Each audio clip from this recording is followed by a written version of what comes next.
equality. Yes. Yeah. It filters out, It does. which is what we feel they're using to communicate. Yeah. So, I mean, but I've heard, great EVPs on it. Yeah. Just to me, I mean, it's just harder, in my opinion, to do. Yeah. Yeah, I can see that. So whenever you go out into the field, like, are you woo-woo?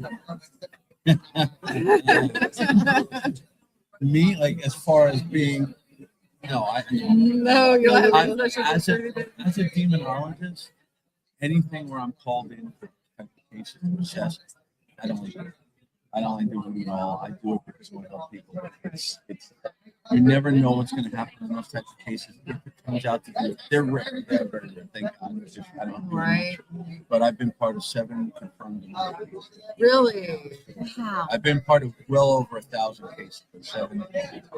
Really? Here in the States mostly? No, they were mostly. They were in New Jersey, Pennsylvania, and upstate New York. Really? Oh my gosh! I wonder why those 3 areas. Oh, I was originally from Jersey. Oh. So yeah, So I'm you're in in Florida the now. area. Last like Okay. 28 years, but I'm originally from Jersey. I got you. Do you have one case that just will leave you? Well, I always go back to the first case because, like I said, when I started, it was hard to find people doing this. A lot of people didn't speak of it.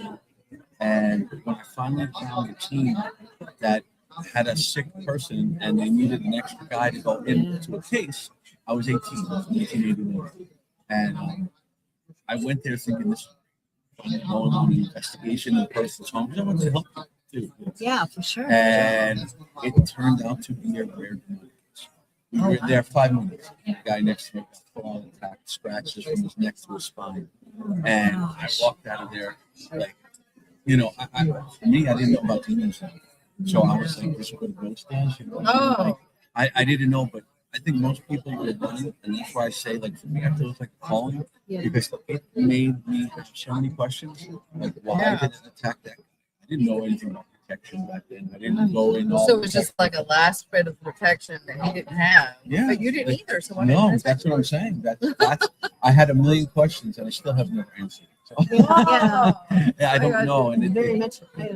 We're getting people in to listen now. Would you mind reintroducing yourself? Sure. I'm Dr. Bill Slevin. I'm a paranormal investigator, parapsychologist, demonologist, author, and educator. I have a PhD in parapsychology and metaphysical studies. So what made you want to go strictly into like the demonology aspect of paranormal? That case. That really did. It made me want to know what that was, and I saw the terror in the investigators. I saw the terror in the lady who lived there, and I wanted to help them. Yeah. So I wanted to learn about it. I also wanted to protect myself, learn what I saw. Every one of the 7 demonic cases I was on, the teams quit right after. Never did it again. It's an eye-opener. It's very scary. Yeah, because you see things that those cases will haunt me for the rest of my life. And you see things that I never thought were real. I never thought I would see except on the movies. Exactly. Yeah. So how accurate are some of the movies? I mean, I know a lot of them is over dramatized for Hollywood. Yeah. But there are some things, again, it's very, very rare, and just because even if it was a demonic case doesn't mean it's going to be people falling right. That doesn't happen that I've ever seen. Yeah. But I was not clear across the room by nothing. I've seen a person levitate off. It's not like they were floating in the air. Right. They came about. I've seen a lot of stuff. So there are things you see on TV that are kind of real at times. But TV. I've been on some shows. I love horror. It's it's dramatic for the show. I mean, nobody's going to watch it. It's entertainment. Yeah. There's paranormal entertainment. There's Absolutely. Yeah. 100%. Yeah, very much so. Yeah. Yep. I had a question. I was waiting for you to answer it. I'm just like, It'll come back. It'll come back here in a minute. oh my gosh. So, as teams that investigate, I know a lot of people get into ghost hunting, thinking it's just for minutes, and sometimes they find out really quickly that it's not. If a team runs into that, is there a way for you to be contacted to turn things over? How does that work? So the first thing I tell people is if you want to do this, there's two sides to ghost hunting and paranormal investigation. And we kind of separate it. For us, ghost hunters are the people who go out and do public investigations. And a paranormal investigator normally is more of a person going into things, trying to help you. Absolutely. And because we're doing a different type of investigation. If you want to do this, get into it and learn a little bit about it. Don't go into a person's home unless you're in there with somebody who's been doing this before, because you could damage people. Yeah, You could- absolutely. yeah, you could harm your team. You could meet people that live there. So to get into ghost hunting, it's simple. Just be respectful.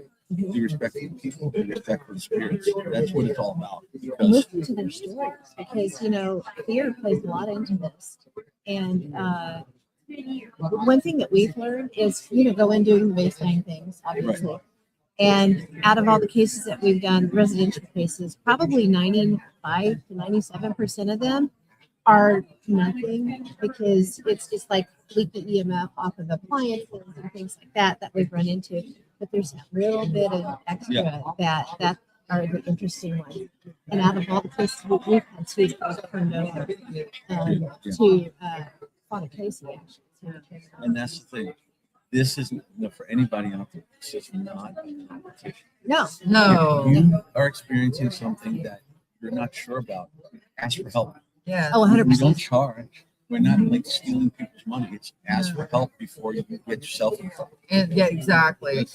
Because that is the scariest part. But not only that, whenever you're doing residential, you got to make sure research the people too. You got to ask the question, because a lot of drugs out there now have hallucinogenics in them, Oh, yeah. and especially like postpartum depression drugs and Yeah. stuff like that. I have as an IT director, my last job that just closed.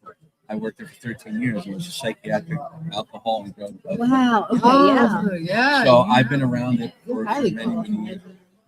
The class I'm teaching here is how to properly conduct a residential investigation. And we teach people that the majority of our cases are psychiatric illness, Yes. addiction, fear, grief, trauma. And it's all those things can mimic exactly what a haunting is, or even a demon. Sometimes it can be both. Sometimes it can mimic each other. It's very important. That's the thing I stress in my class. I'm stressing about the mental illness, how to understand, how to ask the question, what to look for, how to know. Yeah, I know. Our team has an Yes. and it does cover questions like, what medications are taken, and things like that, just to give us a baseline of what we're covering. Yeah. What we need to take. You got to, and it's not like we're trying to be disrespectful to people. We just got to make sure we're covering all the bases, so we're not giving the wrong. Yeah. I And mean, that's- we're not qualified like you are to walk No. in and make assessments. We're going in as just normal people. And what I tell everybody is, with my team, it's very, very picky on those on my team. Mhm. And it's not about Yeah. you have a day of experience or 50 years of experience, because I can teach you how to investigate. Mhm. It's about the compassion. Yeah. Because I'm bringing into people's homes. Absolutely. You have to kind of heal somebody if they have an illness. Because I explain to people, like in the class yesterday, and I have one today. At 4. At the same At 4 thing, today. 4 o'clock. I explain to people, it is so to treat these people properly, because if you don't get the respect and the trust from them, they're not going to tell you their issue. No, they're Because not. if they have maybe they have a mental illness, they don't want to tell you, because they're going to think you're going to go, well, there's your problem. And that's not what we do. We also got to be careful. Because if we do something, we say, like, we go in and we think nothing paranormal. We think there's something psychic. You got to be very cautious on what we say. If we say you think you should go see a psychiatrist, you can be sued, because that's technically giving medical It advice. is. Yeah. So we'll say stuff like, you should go down what's happening. We like to try to help them, because sometimes they need help. We're like counselors. We sit there for hours and hours. Yeah. Sometimes we're the first people that they're able to vent to Yeah. and get it out and not be judged. Yeah. Yeah. And that's it. No judgment. Yeah. Go in with no judgment. And yeah, because you can't go in with I thoughts always of how things are going to be. laugh a little bit when people say, I'm going to tell you this, but you're going to think we're crazy. Yeah. We're the last people that are going to think you're crazy. Yeah, I can tell you stuff exactly. that you think I'm crazy. Right? Like, we're not Absolutely. going to think you're crazy. We're going to listen to your story and we're going to figure out what's going on. I have to bring you guys. Yes. That would be amazing. Yeah. So I have. I feel like I'm just like all over again because I'm leaning so I know far. I'm it's very sorry. very small. We're going to get a bigger booth next year. My book came out. I got it out originally last year in September, and it's my autobiography of my 36 years. It's called Amazing. Living Life Haunted. It took me over 3 years to write this book because I have done so much, and I'm like, what's good? I didn't know what to You put had to in. pinprick, right? Yeah, and I didn't want. I honestly didn't want to make it a book of cases. Right. You know, I will have cases. I have some cases, I have some fun cases, you know, interesting. But I made it to where to read this, it actually makes you understand what's like.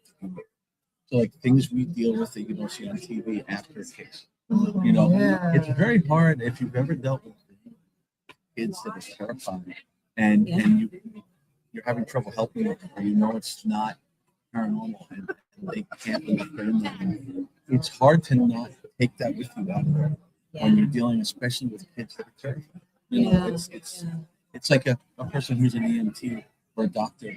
You know, they go in every day and they deal with patients that are dying and stuff. They go home and have to separate them. You know? And sometimes we have to get ourselves cleansed because we're bringing all the energy Oh, home. for sure. Yeah. The demonic. A lot of people don't go into the demonic side because even ghosts can't harm you. They really can't. They're not there to harm you. They can touch you. They can scare the crap out of you if you don't know. Oh yeah. But a demon is different. A demon can not only attack you, they can attack your family. So that's why a lot of people, you know, not suggested. It's not something for everybody. No. I don't like it in this case. You know, Yeah. Well, yeah, absolutely. Because you don't, none of us know exactly what they can do. Yeah. Besides the fact that they can take over. And never go by yourself. Period. I know a lot of people that do. And it's like, I understand that you want to do things by yourself, but you really need a partner. we always, for many reasons, safety reasons. Safety. You go into a home, and let's say it's a female client, and you're there by yourself as a male. You can walk out of there, and maybe they have an illness, maybe an addiction, they have something. They can claim anything. Oh that yeah, did and to you them. have, yeah. You definitely need people. I explained in class that we have a million forms that the client has to fill out before we can talk to them. Yeah. Confidentiality, mutual releases, all types of things, because we've had it before. I've had to send cease and desist because they didn't accept that they did not have a demonic possession. You know, and Those people, yeah. they're untreated, or they're patient, or they're having, it could be anything, it could be just, you know, and they don't want to accept it because TV has taught them differently. Yeah. Absolutely. And, And you a know, lot of TV is just for entertainment. you talk about how you have to be careful with people that may have mental illness and that maybe is manifesting things. It's also important for everybody to realize that just because they may have a mental illness doesn't mean they don't have actual haunting and actual something going on. A person with an illness or addiction or things like that are easier to be taken over because they already are. So it's easier. They actually look for people to beat, you know, and you can't fight back. So it's something we always look for. They can, yeah, I've seen it, you know. But I tell people this too. This is what I mean by you can harm the people. Like, let's say you go in and you don't know that's the question, and the person doesn't tell you they're schizophrenic. But they're telling you they're hearing voices, they're seeing in their head they actually are. They're not lying, they're not making it up. It's not real. But to them it's real. Yeah. So if you go in and you don't know how to determine it, and you go, a ghost adventure, was a ghost hunter for 10 years, and I know this is a ghost, and you tell them it's a ghost or a demon, we're going to cleanse the house, so we're going to get rid of it. And you leave, whatever you did, that cleansing or whatever, did not help the illness. And now you leave, and they still have the voices, but yet now they think something's coming to kill them. Yeah. And you could actually make them harm themselves. Yeah. It's dangerous. Yeah. For sure. Wow. Oh, Did you get to where everybody can get a hold of him? If Not yet. Not Oh, yet. We okay. need to do that. Yes, you do. How do they get a hold of you Okay. if they have to, if they need a demonologist to help them out or anything like that? So the easiest way is my website, which is basically my name, billslevin.com. And then also my team is the Paranormal Existence Research Society. We have members all throughout Florida, Georgia, Nebraska, the UK, Italy, and Greece. Wow. Yeah, we have it's people all over the amazing. world. Greece. And we can actually, you can find us at the website is PERSFL, so PERSFL.com. Okay, I'm gonna get that typed in here. Yeah. Yeah. I was about to say, do you want me to type it? Yeah, you might be able to reach it. And most of my social media is easy. It's Slevin Paranormal. Can you spell your last name? SLEVIN. Okay. Yes. 11 Paranormal. I got it right the first time. That's excellent. You know, we've had a couple of. Did you say .com? Yeah. Where, you know, What? Wait, No, BillSlevin.com. BillSlevin.com. Yeah, Oh, Slevin Paranormal is all the social media. okay. okay. Bill Slevin. We had a couple of instances where we ran across people that one guy we went to his house because he said there's a lot of activity and we walked in. I could sense something that looked like a backpack Right. hanging on him. And the it's second PERSFL.com. FL.com, yeah. the second that I noticed it, he was talking to, there was 4 of us that were there, and he was talking to the ladies over here. And the second Right. that I noticed it, I didn't say anything out loud. He zeroed in. He really eye contact with me for that. And then got upset with us soon after and asked us to leave. And I was like, he knows, because the first thing I thought was, he knows I know. Right, You know? right. Yeah, that was crazy. And he would not take any help from us after that. He was just like, nope, don't want anything. I'll tell you, one of the worst I can tell everybody out there, if you need help also, do not go to Facebook paranormal groups. Yeah. There are a lot of people in there, like me, I'm in a lot of we are in there looking to help people because some of the things that other people will tell you in there are horrible. I had a guy that we saw him first. He said he this and that. The things people are telling you in this group. Somebody said, go to the sink, get a cup of water, say a prayer over it. Now you have holy water, bless your house. What? No. Other person said you need to go to the store, buy paranormal equipment, and communicate with it to find out what it is. What? Again, Oh. and I messaged this guy privately, took him and tried to gain his confidence, took him, and we found out he was schizophrenic off his medication. And we were able to help him get back on and get him going, and it was okay. So it's like, it's dangerous in there because there are a lot of people that are just trying to be stupid, Yeah. and then there's also people who actually think that's real. Yeah. Yes, bless, say a prayer over the cup.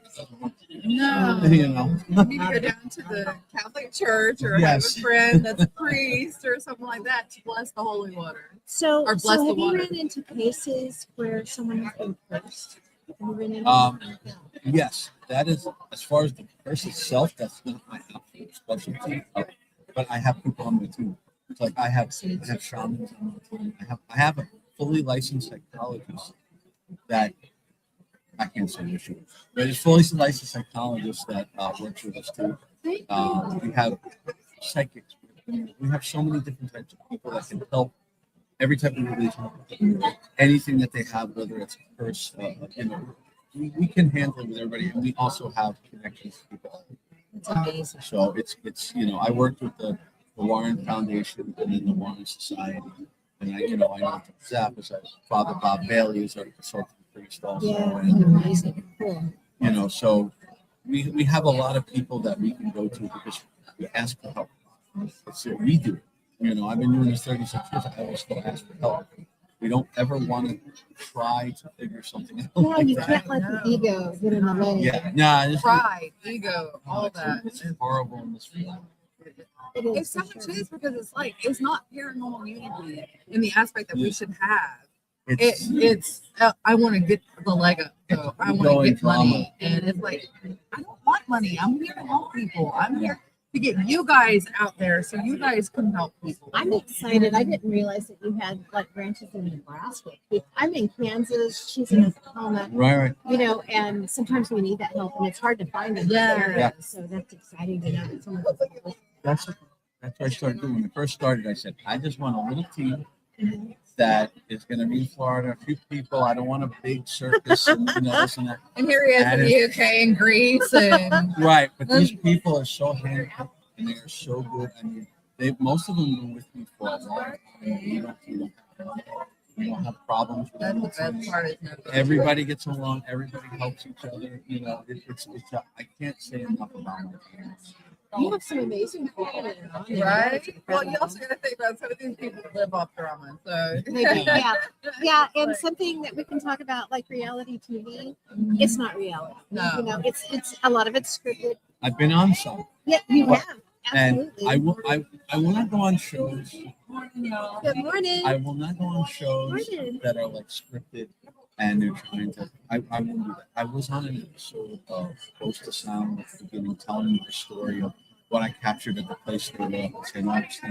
I just did the Haunted Clock. Oh yeah. You know who they are? Eric Yeah. and Mike? Okay, Yeah. they're good friends of mine. So Oh, I just did. I've known them probably 10, 15 years. Wow. We did an episode down with Robert the Dollar. That was their newest episode. Yeah. Fantastic. I worked with Robert for 20 years. My book is the forward written on David Sloan, the one that takes care of Robert. Yeah. Very cool. I probably I think David would agree. Besides David, I'm probably the next under him that talks the most about it. I know all the history. I don't need to speak about him. I have a whole chapter in my book on Robert. It's about Robert, David, and all the people I met affected. I'm gonna bankrupt myself this weekend buying books. I'm going over there to get some in just a little bit. So For sure. all right, so everybody, y'all can not meet up, but talk to him at billslevin.com or the PERSFL.com. Reach out if you have any issues because you never know what it could be. Yes.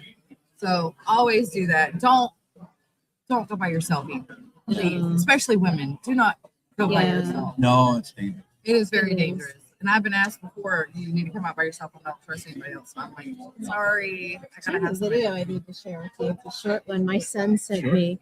He is a pipeline worker. Okay. And he's actually moved up, so he's got guys under him now. But one of them was out at a site, and there was a lady and she was making animalistic sounds and things. And you could tell she looked homeless. Okay. But I was like, okay, you need to talk to somebody about this because this doesn't look right. That was I can tell you an weird. interesting story after. Oh, One more yeah. story. Let me find it real quick. She showed it to me, and I was like, either 1, 2 medication, or 2. Yeah, something's something's up. got her.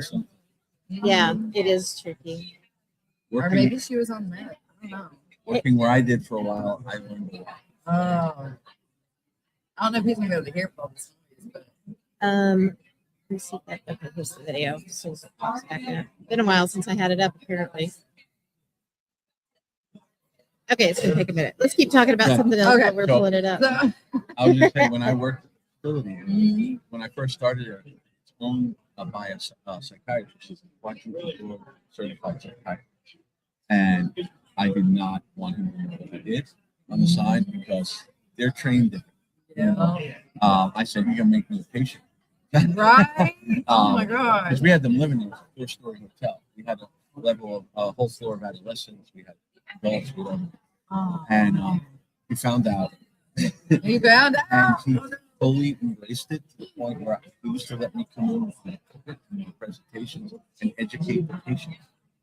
Wow. He was Oh my God. really good with it. We used to go to him when we had cases and just say, hey, listen, this person's on this medication, what can you do? Oh, wow. You know, it gave us a lot of insight. And I worked closely with a lot of patients, seeing how this type of illness, react. It helps me a little bit try to not diagnose everything, but Yeah. kind of understand a little bit the difference between both. You know? Damn, I can hear it over here. Well, I'm trying to make sure. That he can hear her. Yeah. Yeah, there. Okay. My ear. Okay. We'll start back over. So you'll see her back under the tree back in here, but about halfway through, you'll hear the sound. Okay. Turn it on.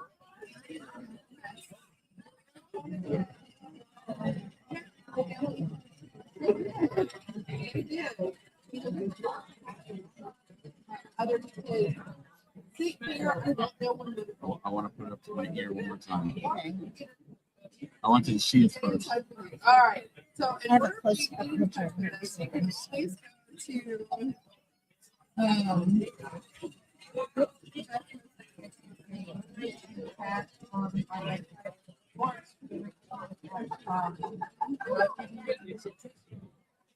please go to She makes like a bugle.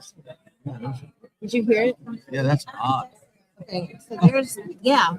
So that's her back there, but look at her fingers. See, that's a tough one because she could be. And look at the foot. The foot's wrong, isn't it? I mean, she could be in a block. Maybe. You know, Yeah, block yeah. makes really off the wall. That's interesting. They can make very strange sounds. Those types of things are very hard to distinguish. You know, that's a tough one. isn't That's a it? tough one. You would need to sit with her. She Not that you was would probably want concerning to. right off the bat. They did call me But to make sure that she got help. That's a tough one. Yeah, but we were looking at her fingers and we were like, what the heck is going on there? See, the problem with that is, I'm going to tell you, and this comes from my tech background. Yes. I'm a big debunker.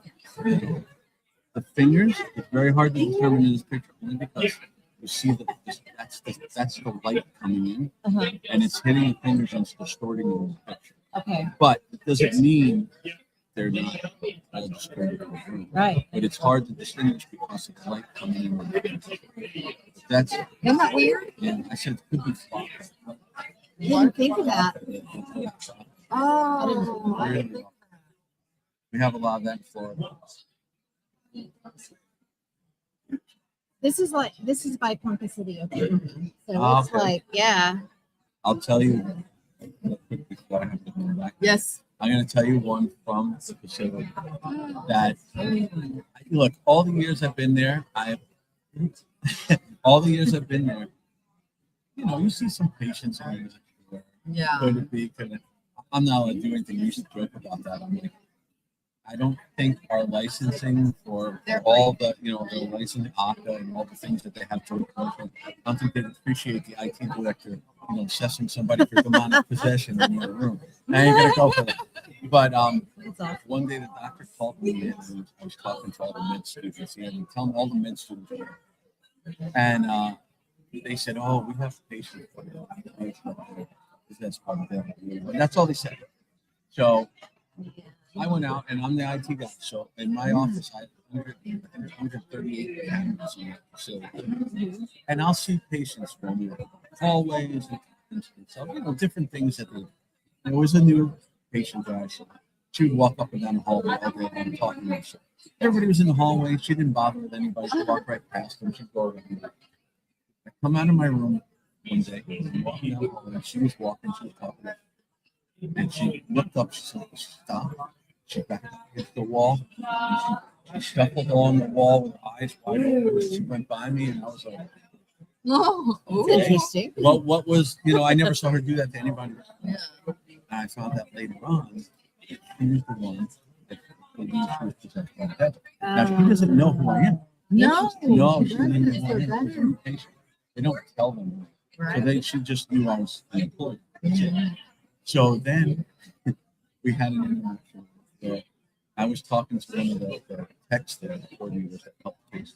He was in the hallway. He heard about me. He was talking. Walking out the hallway. Asked me about something about demonic cases. And you know when you can feel somebody behind you looking at you? Yeah. I turned around and she was right there. And she was staring at me. And I said, hey, how you doing? You all right? She looked at this was she was looking at me. And she turned and walked down the hall. The coordinator was like, what the hell was that? And I said, I'm not sure. I don't know what to take on this. So the thing was, normally when we do the shows, teaching, it's adolescents. But they let me do the. And I said, are we able to bring her in and make sure that the person.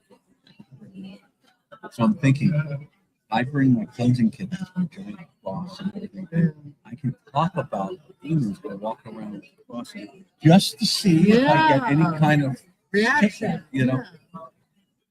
The craziest thing was they were all waiting outside the door to come in. We were setting up all my flooding equipment out and stuff. And my team member and friend, who works there, said, we got to come back in soon and investigate. So they used to investigate. And I picked up an obvious. Yes. Get words on the screen. And we have a picture. I turned it on and was kidding around and I picked right outside. I go, anybody here? And it popped up and said, devil. And I took a picture of it. And as soon as I took a picture of it, I was strange. Right? Now, I'm not saying that's what it was, but the coincidence was insane. Yeah. And I opened the door and she was standing there ready to go. Oh. They come in. She only stayed for 5 minutes. And then she went out and started walking home. Later on, like months later, I had an actual interaction with her. And I said to her, I go, how come you didn't stay in the classroom? She goes, oh, they wouldn't let me. And I said, I spoke to the doctor and he said it was all right. She just looked at me. They wouldn't. They wouldn't let her. Yeah. So They, I not the don't doctor. know. I don't know what to take on that one. That was the only one ever in there that I really was leaning towards something. Yeah. Holy cow. Especially when they say that. She didn't know who I was, the reaction she had. She's crazy because I see her on camera every day. She doesn't get bothered by anybody in the home. But she got bothered by you because they. They know her. Man, Oh, Yeah. that's a good one. Holy I have a cow. whole chapter on stuff with mental illness and everything in the book, and a picture of me and the doctor. Oh. And then- I'm gonna go buy his book and Yeah, we'll show absolutely, you guys. And we'll absolutely. post it up. I'll do a blog on the whole event. Yeah, And we'll post sure. up all the stuff and cards and everything in it. So We're oh my gosh, thank you so much for coming This by. has It been was so amazing. much fun. Sure. Yeah, for sure. I want to get a picture with you before we go. Are you good with that? Yeah, here, we'll do it. Okay. We're gonna do. You want me to stand up or want to sit down or? We can stand up if you want to. Okay. Where's your camera? Hang on. Want to do it in here? Might be better. I'm not. Oh, okay. Okay, we ain't going too far. Then.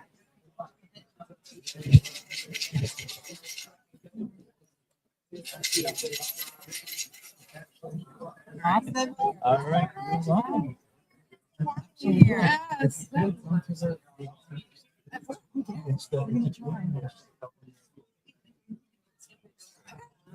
We'll see.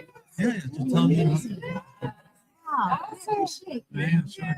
You'll hear all the stuff I talk about today. Oh, yes, definitely. Incredible. Thank you. You're welcome. Yeah. See you soon. Thank you. Oh my God, you Okay. guys. How amazing is he? You gotta listen to what she's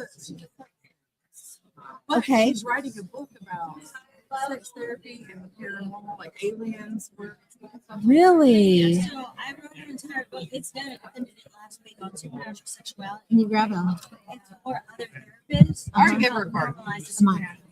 Oh, Mike? Yeah. Do you want to talk real quick or? I don't No. She doesn't want to do it. right Okay, now. okay. That's why I was like, what are we doing? Okay, sorry.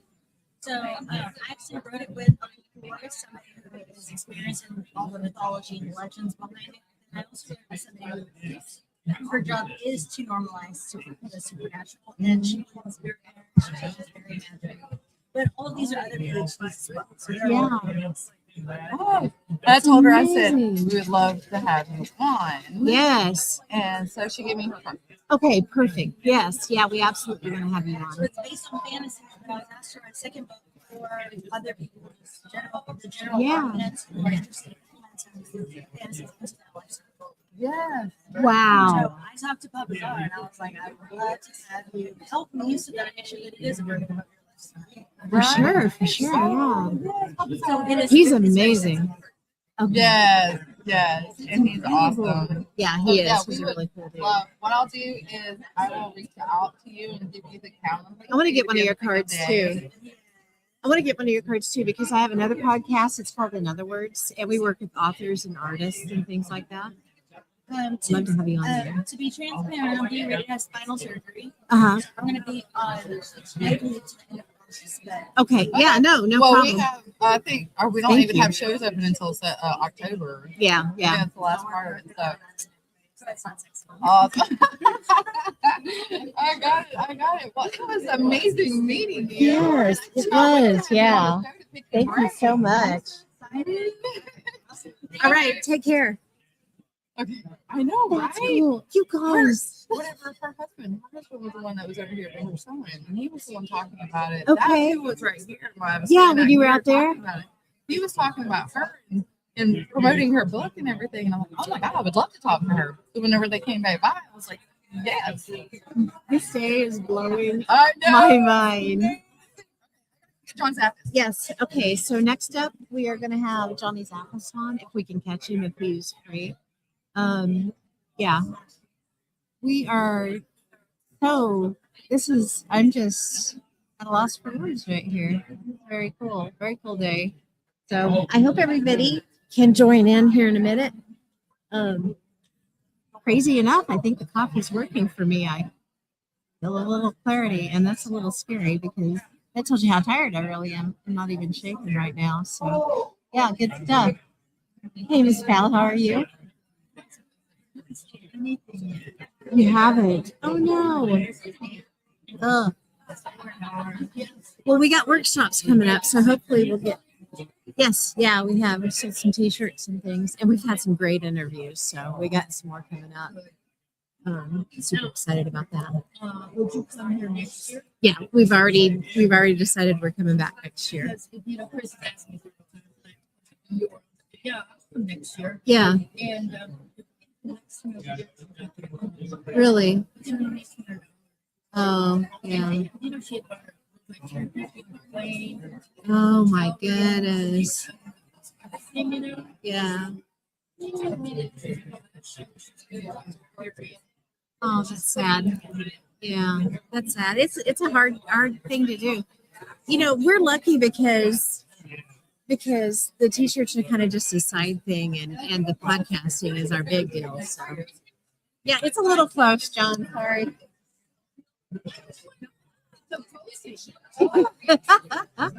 It is a little cozy for sure. So, how you doing today? I'm doing good. How you doing? Pretty good. Good, good. Yeah. Guys, if you don't know who this is, you're not paying attention to the paranormal world, okay? Too fun. Would you like to introduce yourself? What? Wait, why don't we just introduce Well, them? we can do it too. You've got to do all the work, sir. Hi, John Zappis, paranormal investigator. Been around since Jesus Christ. I don't know. Too fun. So, you have been involved in the paranormal world for a long time. People know you, know foreigners, know everything that's going on with everything. So, what? I know it's a stupid question, guys. I'm sorry. What brought you into the paranormal? Are you woo woo? Do you have a gift or?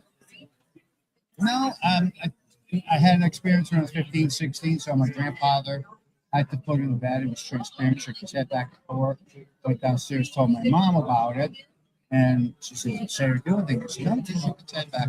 She goes, "Well, Johnny, that was my father, your grandfather. You're not going to remember him because I was only 4 when he passed away." She says, "Make sure you tell my brother that story." So I went up, told my uncle the story about it and everything. And he said, "You really didn't believe in any of this stuff?" I said, "Not really, not till that just happened." So that was really what set me down the road and started getting me involved. You have a question? Yeah, I know you're I think the first time that I learned was Okay. that was a fascinating thing. Case, yeah. Yeah, for sure. Can you talk a little bit about that? That was very intense. The hunting in Connecticut, the Snedeker family. There 9.5 weeks. we would leave to go to work and come back. There wasn't anything didn't actually transpire. Those poor people were tormented, and very, very bizarre case. You know, a lot of people say it was made up and none of this stuff happened. Then even reached a point where I've heard people say that they never even had an exorcism. Yeah, they kind of did. I was there. They had 3 Roman Catholic priests who were sanctioned by the church and came in and performed. But again, you know, the stuff that happened in there, a couple of different sightings and seeing things, was what really made me take a step back. Because there was a point in time where something actually formed and scared the living hell out of me. I fled the property for 3 days. That is true. But I did end up going back. So again, you know, that was like a very big turning point with certain types of things, actually experiencing it, seeing. Yeah. I can only imagine. Amazing. A lot of the cases were absolutely amazing. One of the cases that I'm looking at, one we had last night. Yeah. Why is he so bitchy? That was. Now wait a minute, you were in the room with the air conditioner, right? Yeah, we both Did you tape all that? I did. Yeah, it's I got it recorded. all. Put it in one of your shows. Feel free. Okay, Yeah. thank you. Yeah, It's feel free recorded. to. That was wasn't expecting it. Right. So what was there, about 15 of us in the room? There was about 15. Well, 6. Well, I don't know. Probably about 15. Yeah. Well, 15 in the room. We had quite a few And people. it was like Anyway, Ed. They kept saying Ed. and they started complaining about the basement. Yeah. The basement. Then it's air conditioning. Yeah. Then he was upset that they did this. They did that. And I was like, Ed, there's nothing I can do about it. What are you doing? Calls me an asshole. Yeah, it's called you an asshole. And He did. And then he called it said a dipshit at one point. Yeah. And I was like, what the heck? Why are you so mad? And then what's comical, and I said to all of you, watch this. And I went, shut up. And he really ramped up after I said Yeah, that. Oh, yeah. He Yeah. went, he went really right at it. But I'm glad you got to, so many people experience this. Yeah. And It I'm was, always happy when somebody records it, because that way, because people say, oh, you make some of that up. No, I don't. no. I don't have to. It's right there. It happens. Well, he was also asking about Jason and was talking about that. And I know I heard cancer at some point. Correct. Now that's another thing, and that's why I got real quiet. Yes, he remember, did. because You were trying there to back was a off of it. researcher, you know, that we all Wow. worked with. You know, 30 years ago, the young man just recently went through a battle with cancer. Really? So that, oh my So God. that tied in. And that's why I Oh, turned and said back, no, and I thought, oh, he's doing much better. And that's when Lorraine piped up. Yeah. remember? Yes, Lorraine. And Lorraine started talking about Jason. Yeah. To me, that was phenomenal. It's absolutely I mean, you amazing. can't get any more verification than No. things like that. Exactly. Wasn't like I walked in the room and started told any of you guys about Jason. Oh, no. I had no Yeah, clue. nobody knew. No, I have no clue whatsoever. but Tom was with me, Yeah. walking around, and we're leaving, and I said, "Well, let's think of all that." He goes, "It doesn't matter. You go anywhere with you, it's entertaining." He said, "Nothing is quiet, never." They want to make sure they get crossed. They're like, this stuff is real. This Yeah. stuff is happening. And that's the biggest point of the investigation that I enjoyed last night is thank you so much for coming in there with us for Oh, you're very one. welcome. Oh, for sure. And thank you for letting me film it because I was like, oh my God, I really want to get this. But every time I said Ed, we were confused whether or not it was the Ed up there Yes. or Yes. Yes. Now that's why I was quiet, because the young man sitting in front of me. Here again, there was another connection, because we have a mutual friend that I'm very, very close with. And that's when he started telling me, and then his name started coming. So I was like, okay, is this meant for him or was it meant for me? Yeah. So we were trying to clarify what was happening. And he even turned and looked at me. He goes, no, I think that's your end. That's not, got nothing to do with me. So it was interesting with all that feeling. it was very much so. It's a cool thing. That equipment is just Oh, amazing. phenomenal. It is. Yeah. We've seen it Well, before. We've talked about it before, but to see it in person And to see- experience it yeah, in experience person. it was I've been amazing. with them, with Ron and Lords, Lord, is so many times, and just the things that come through are phenomenal. I was with them when we first developed it, and we were at the Shanley Hotel in the city. Yeah. And there was 6 or 7 of us sitting there, and he went through his whole spiel about what he was doing and everything. All of a sudden, this older woman comes through. They kill everybody. They hurt everybody. They're doing this to children and stuff, talking in this language and everything. And I'm just sitting there and I'm looking at everybody else. Nobody else is reacting. And I'm like, I jump up out of my chair. And she goes, they killed the kids, they kill everybody. I can't be the only one sitting here hearing this. And I'm like, this is out of totally crazy.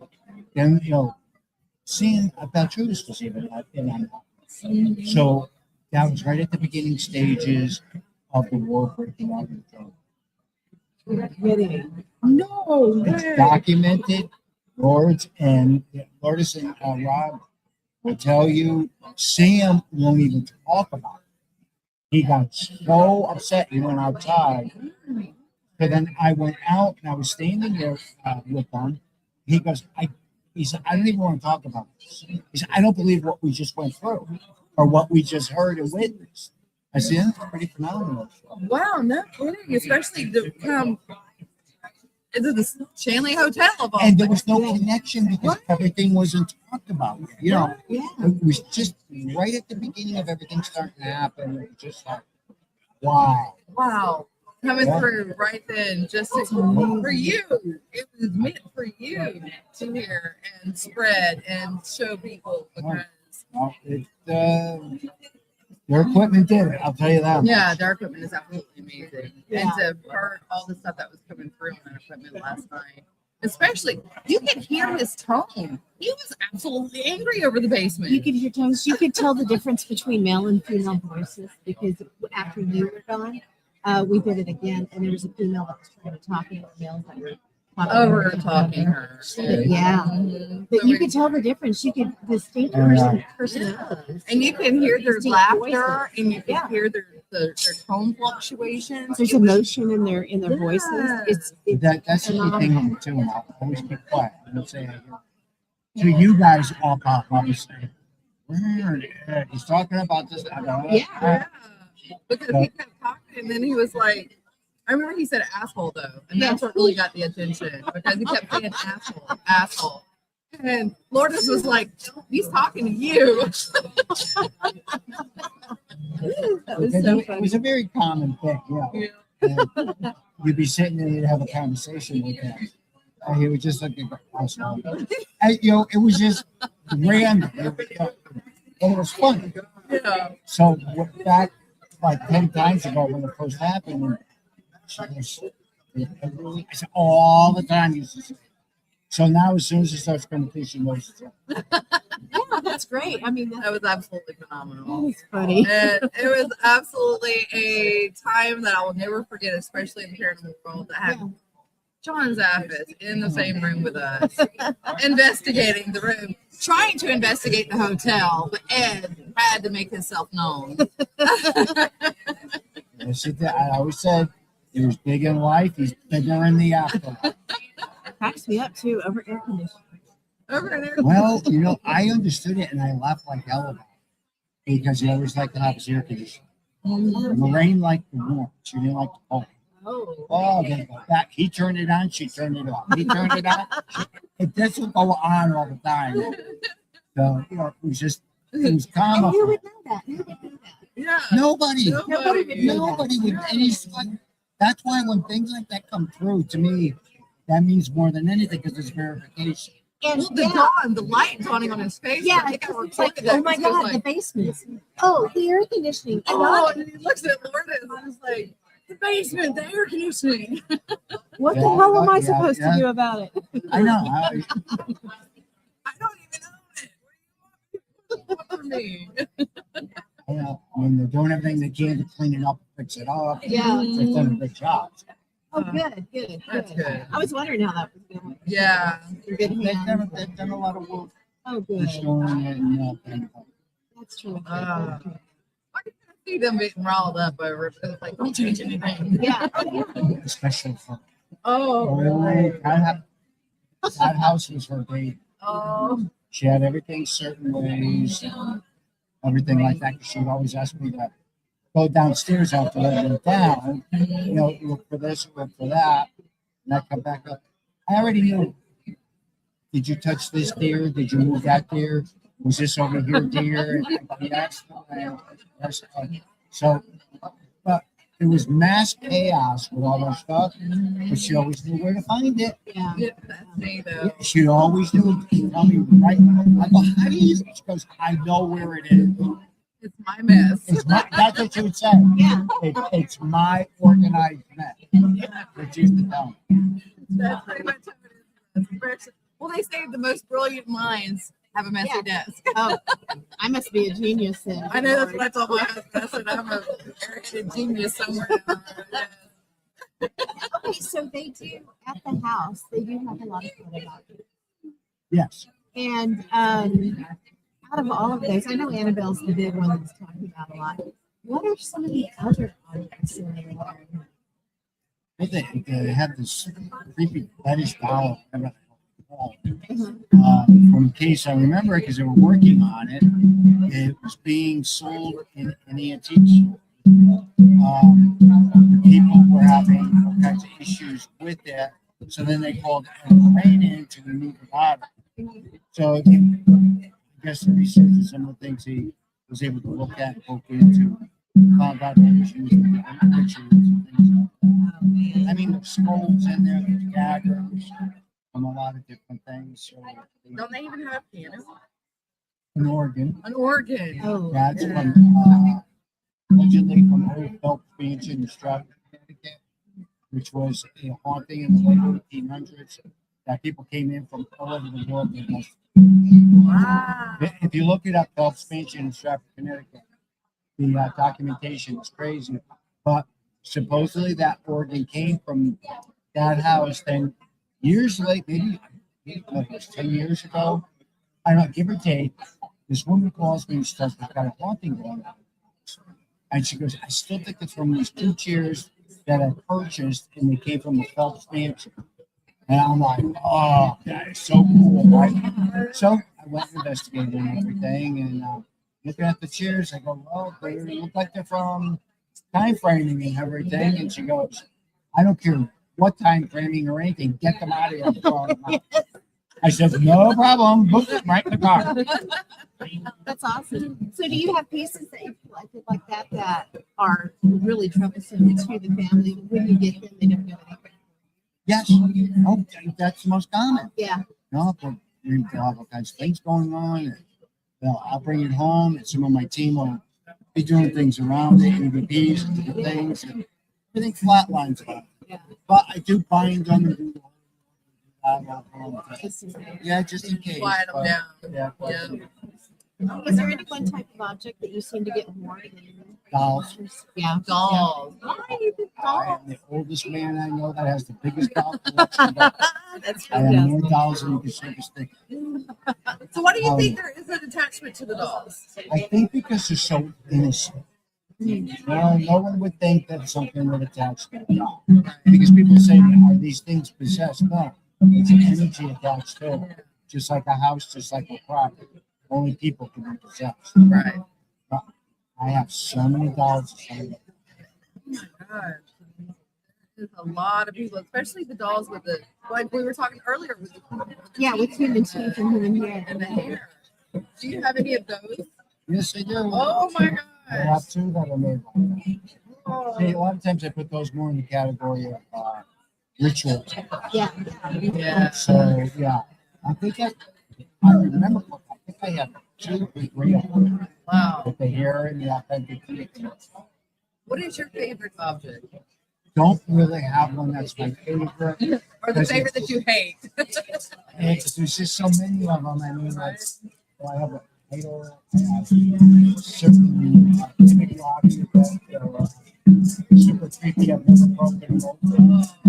So, things like that. Because a lot of times researchers are friends with stuff. How could you have these big boxes and not want to break them open? Because crazy, but I'm not stupid. Well, we'll take it and break it up. I don't know. Leave it alone. Have you ever had any that you like run through imaging, like medical imaging, to see develop inside of him? Not yet. Not yet. I haven't had that mentioned to me. It would be cool. It would be cool. Yeah. Take you to the airport and time Oh, that's not a bad idea. That's a good idea. My problem is probably confiscate them all. It's like, no, you can't take them. Please look at them for me. So, are you still going on cases? Yeah. I haven't stopped doing anything. I don't do as much, but I still go out investigating. I work at a lot of clergy friends of mine to prepare. So I'm pretty busy with that, and obviously with all the conventions. Quite a few of them. So fun. Yeah. Anybody that is missing out on New Orleans convention this weekend, you have missed out big time. Yeah, we've already thought of that. We're getting a bigger booth. Yeah, we're gonna get a bigger Quite booth. so We're cozy. and we're gonna get a bigger stand so we can actually have it Yeah, further a away. little wide, a little more widespread. So we're not like, I mean, I could probably put that camera in front, but anyway. So on your paranormal stuff that you still do, have people get a hold of you? There's certain teams that can get a hold of you. Very acceptable. My phone number's out there. Same number I have. Send me an email or anything. And if I'm home, at the time of the thing, I pick up the phone call. Sometimes I pick it up, people go, I didn't expect you to pick up. And I go, okay, well, I can. What do you need help? You guys are gonna pick up the phone. it's fun. So, with us talking to you, is there anything that we missed, question-wise, that you would like to tell everyone about? No, you talk quite a bit about all the different things. I mean, here again, just watching everything and getting involved with it. I love the way the field has advanced. I don't like all the drama. All of us terrible with all this drama. Some people live for the drama, though. I think that's it's not about the drama, it's about helping people. Period. And the research, that's what I love. I'm a librarian too, so I'm all about the research and trying to figure out what's See, that's happening. always important because doing the research and digging into stuff, you usually end up finding out things, or you'll find names or something and not think it's associated. Then you go, oh my God, you'll find out it's tied in and it gets associated, and it's so cool. Yeah, we found out. So very cool. Yeah, absolutely love it. So, what was the question? Oh, can't hardly hear you over some drumming sound. Yeah, we have a group behind us that's drumming. So sorry. And that one, I have a QR code at the bottom. I've got a lot going on. So, what do you have going on today here at the Well, Paranormal? today at 5 o'clock, we'll be doing a piano with 5 or 6 of us. We'll be talking about different things. Bob, Tom, myself, a couple of other people. So, try to share we did one yesterday. We had a ton of people there. Today, we'll have quite a few people too. I hope so. That's great. Now, do you have anything coming up in the near future? Oh God, I've got Mass Paracon, New Jersey Paracon,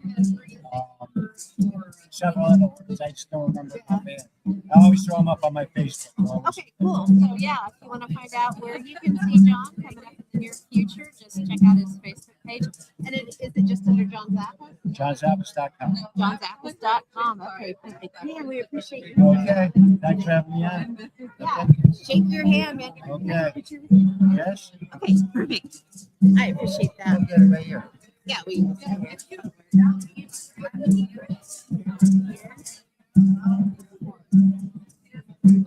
Perfect. Thank you so much, John. I appreciate it. Yeah, no problem. Yeah, this has been great. I have so So that was John Zappas, everybody. We apologize for the sound. We have a voodoo group behind us, and they just started drumming. So hopefully it will come down here a little bit. But they are wonderful too, so it's hard to not be happy about it being back there. So it was great. I can use it however I want. Sorry. Just did say it was kind of hard to hear over the drums. Yeah, I I'm hate so that. sorry, guys. We got them in the back behind us and just wanting to pick them up. I'm gonna try to get the Jason guy. I'm gonna go out and have this. This will still stay live. I'm not gonna. Yeah. Oh, We'll just keep it up. We'll just keep it up for a minute. Keep it up, and I'll go and do the Galveston, the Gettysburg. Oh, okay. Are you gonna do that later? right now? No, I'll do Oh, it okay. later. Yeah, because I want to go to that Yeah. for sure. So, if there's anybody here at the Paracon that you guys are interested in hearing more about, let us know. We have a neighbor over here. She's actually busy right now. She is a bone thrower. She's also a death doula, so we're kind of interested in having her on to talk about that. She talked about bone throwing yesterday. So if you're interested in that, go back and watch some of our live streams from yesterday. But I'm very fascinated by the death doula aspect. So hopefully we can get a little information from her. We are going to go ahead and leave the live stream up for now. So we can keep it on the same one for sure. But yeah, this has been a great day. Oh my gosh, there's so many cool people. And Jess, you were asking what we missed. We were talking about the fact that last night we went and investigated the Andrew Jackson Hotel here in New Orleans. And John Zappas came with us. We didn't know he was going to, so it was a lot of fun. We had Ron and Lourdes there. They have some really cool equipment. It like strips white noise. So it's basically having a conversation back and forth with whatever is in there. And there was some really cool stuff that came through. Ed and Lorraine Warren, of all people, came through, and Shaw did live stream it, so we will put the link to that so you guys can see it, because there was things coming up that there was no way any of us had any idea about it. Words that were used that made John know that it was Ed for sure. Very fascinating. It's kind of where I see some of the future of actual equipment going to, is things like this. So it's going to be fun to watch them tweak it as they go along. There were a lot of voices that were coming through at the same time. So they were kind of talking over each other. But the cool part was, it was like three people in a room talking. You could hear distinct voices. You could hear emotion in the voice. They were, when a question was asked, they were immediate on responses. It wasn't like E.P.Ps where you ask a question and then you wait a few minutes for an answer. It was like a conversation flow. It was back and forth. Absolutely amazing. Just stunning things that were coming up. So, but yeah, there's a lot of people here today.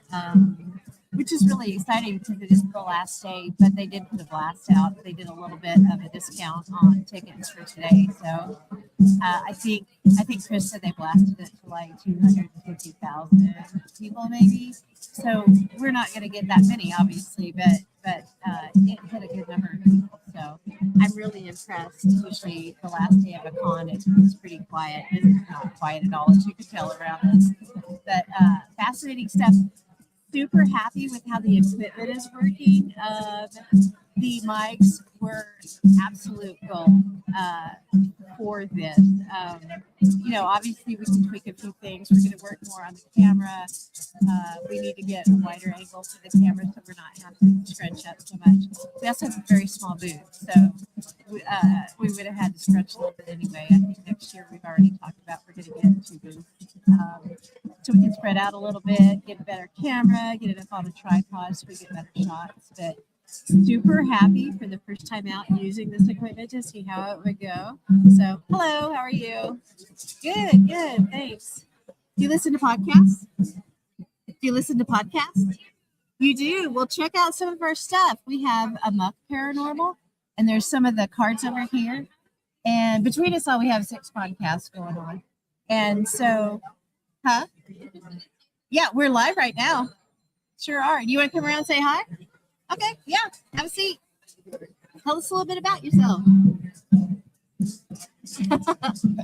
I'm an A.M.O.K bunny, apparently.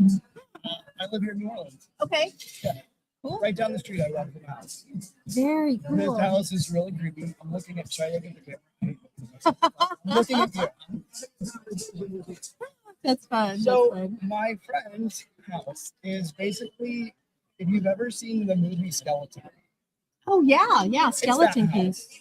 Really? Not really, but kind of. Yeah. So basically what had happened, the owner bought the house. Originally. It's like from 1890. Mhm. Bought the house, got sick, transferred to his wife. Yeah. He died 2 years later after getting the title. Her sister, spinster, with her daughter came to live. Mhm. She transferred the title to her sister. Uh-huh. He died 2 years later. Man. The sister transfers it to her daughter, who would have been the niece of the couple. Yeah. Transfers it to her. She dies 2 years later. God. Yes. So that's it. And things fall over all the time, and it's really creepy, but it's fun. But it's fun. Yeah. Man, that's crazy. Yeah, I have like ghost lights that come on all the time and stay on. I have a battery powered lamp that has been on for months. Yeah. Triple battery. Very cool. Just That's very cool. a lot of electricity. And I have to say, I'm noticing you do have things. Are you Endless night vampire calls. okay? Yeah. Can you tell us a little bit about that? It's fantastic. Everybody needs to go. Very good. I've only been to the New Orleans one, so I'm partial to that. Yeah. But it's all over the country. So, That's amazing. Yeah. We are going to, we're going through the day trying to pull this interview. So I know he's on our list. okay. Yes, Father Sebastian. I think he's going to be here about 2. Excited about that. Yeah. Yeah, if you've never been to the concert, it's great. It's awesome. There's intimate things. There's a seance. Uh-huh. Very cool. Yeah, I really appreciate you sitting down to talk for a minute. Skeleton Key House is amazing. That's cool. Yeah, it's been very nice. That's why. What was your name again? Jeff. Jeff. Jeff. So yeah, Jeff. Divination Studios, Monster Lab Fitness. Very cool. Okay. Yeah. Appreciate this. You having fun today? I just got here. This is so overwhelming. Oh yeah, it's a lot, isn't it? And this is a Sunday too, so the whole weekend is. Yeah, we're having so much fun.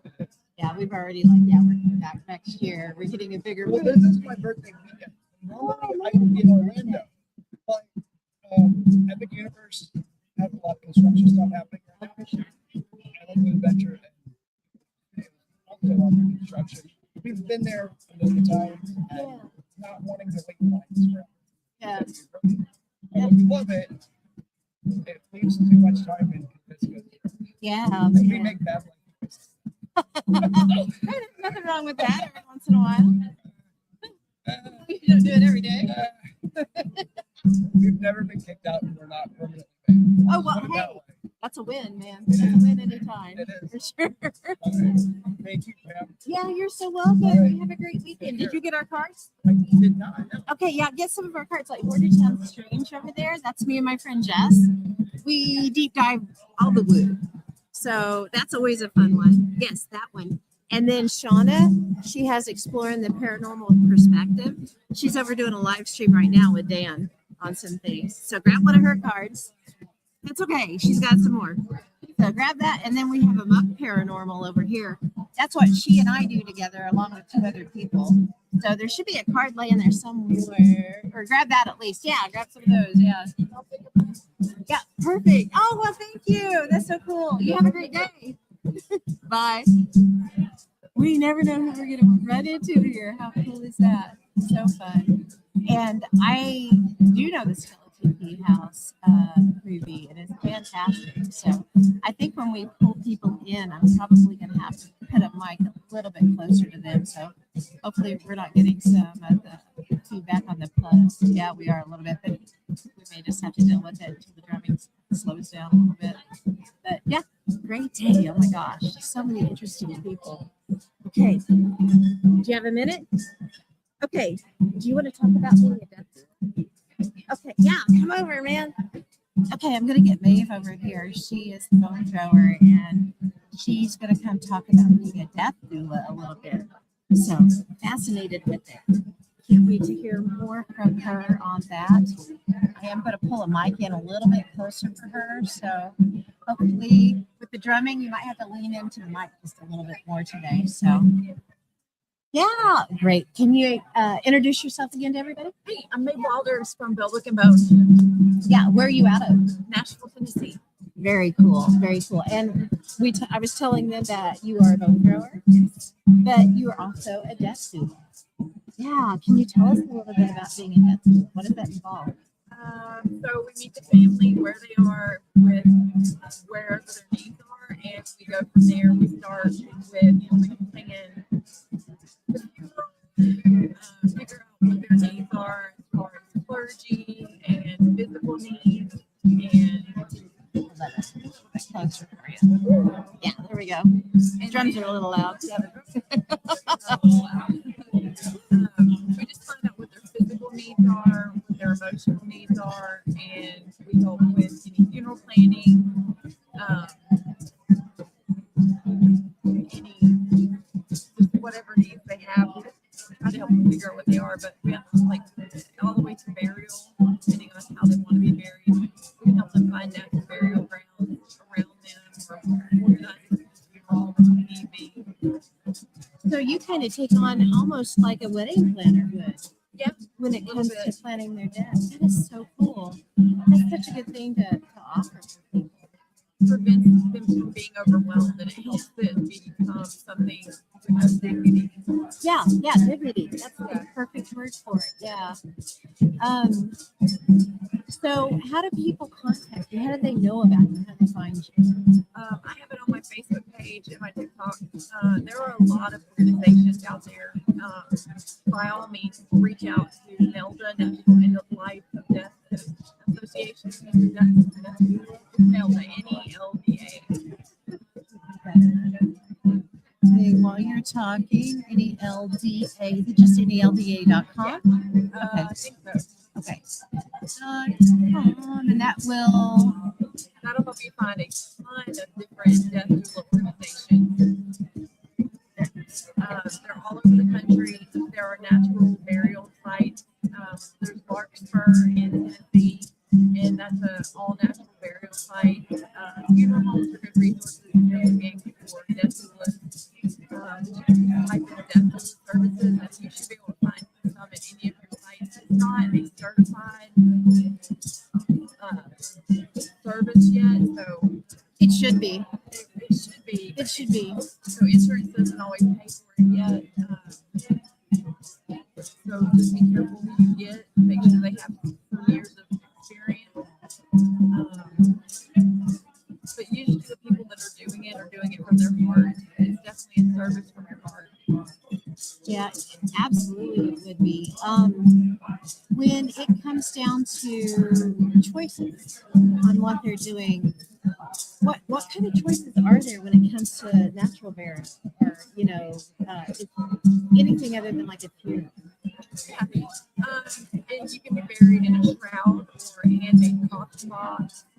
And you can have a funeral in your living room, or have a funeral at the funeral home, and then, like a large part, they have it at the site, and then you're buried in your box shroud at the site. That's amazing. Yeah, it's much more natural and it's nicer.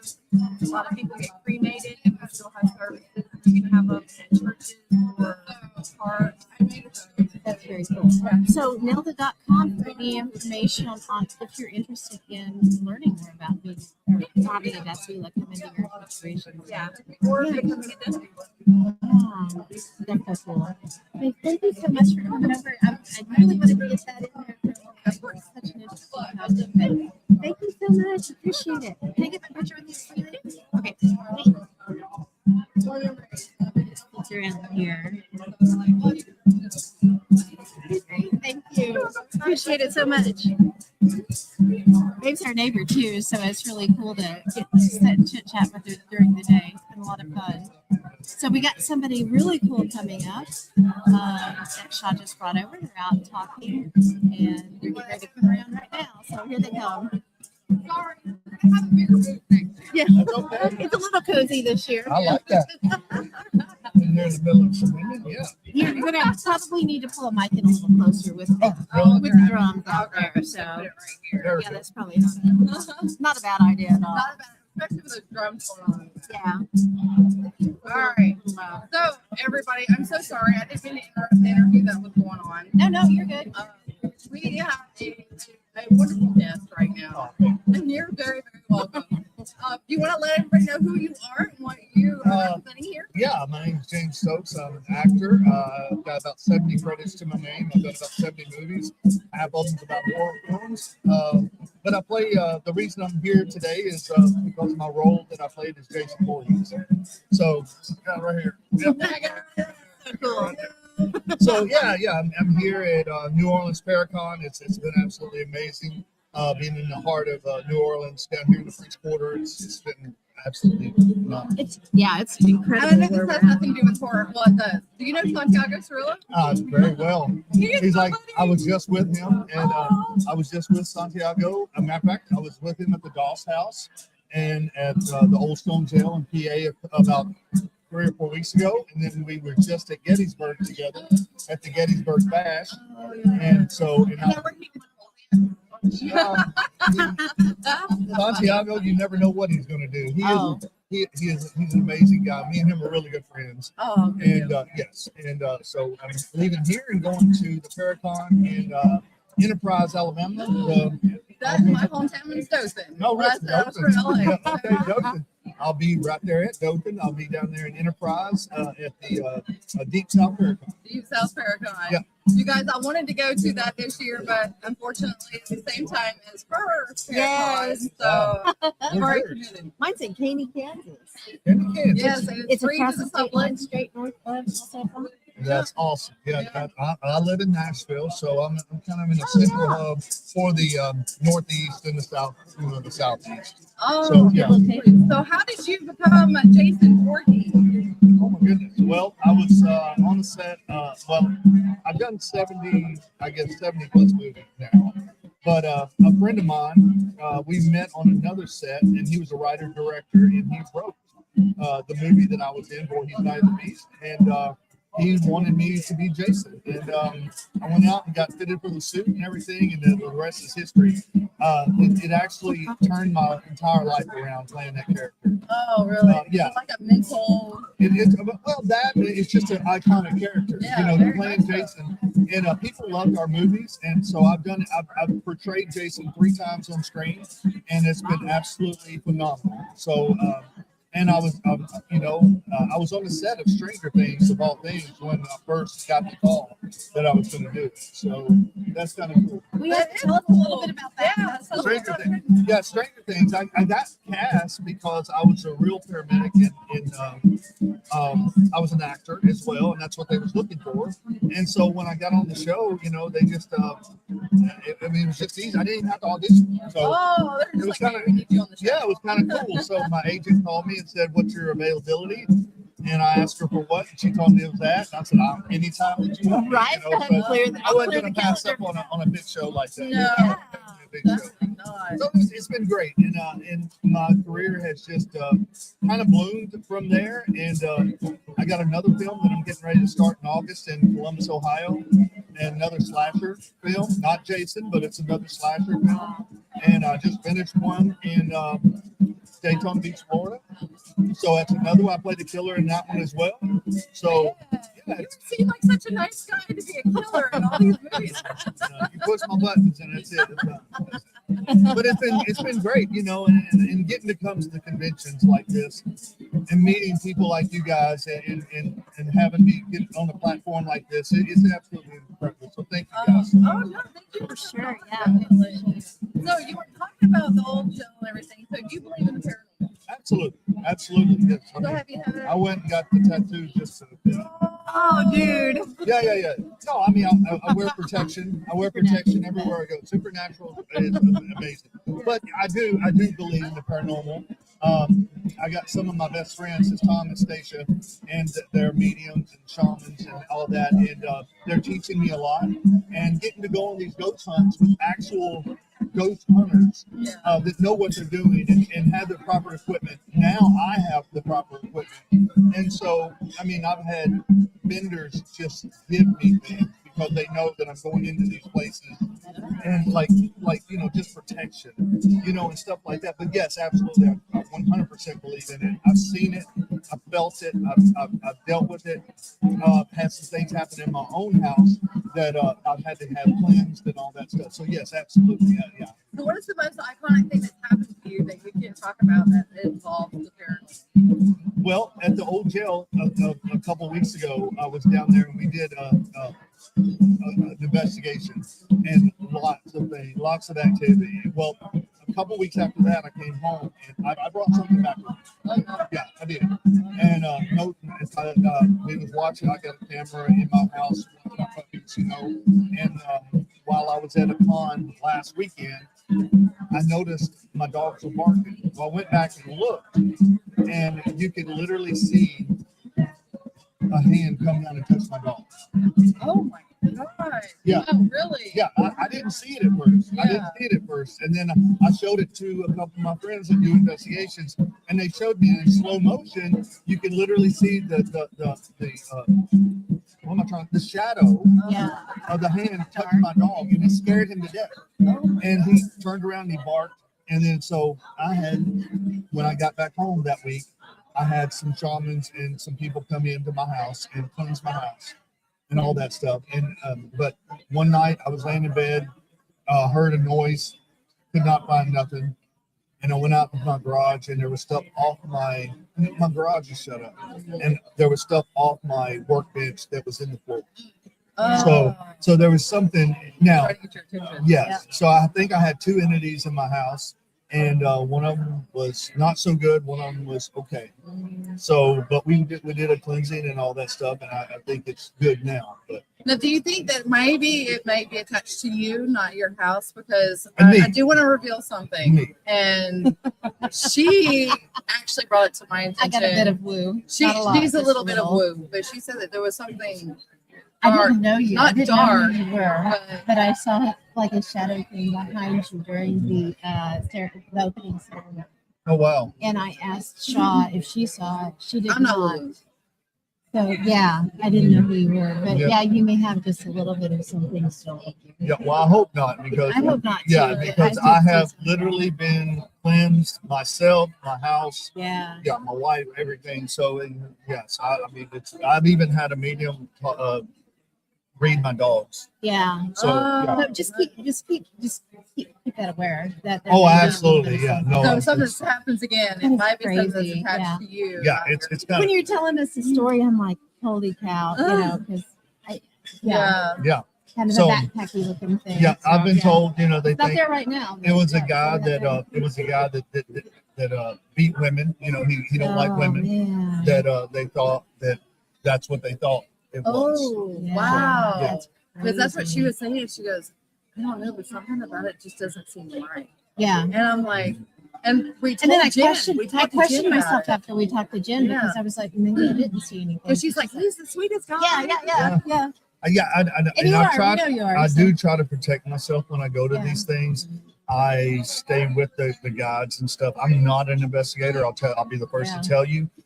I do have the investigational tools and the stuff, and I'm learning. Mhm. But at the same Absolutely. time, I have a lot to learn, Yeah. and it's Oh, we all probably do. I will never become an investigator.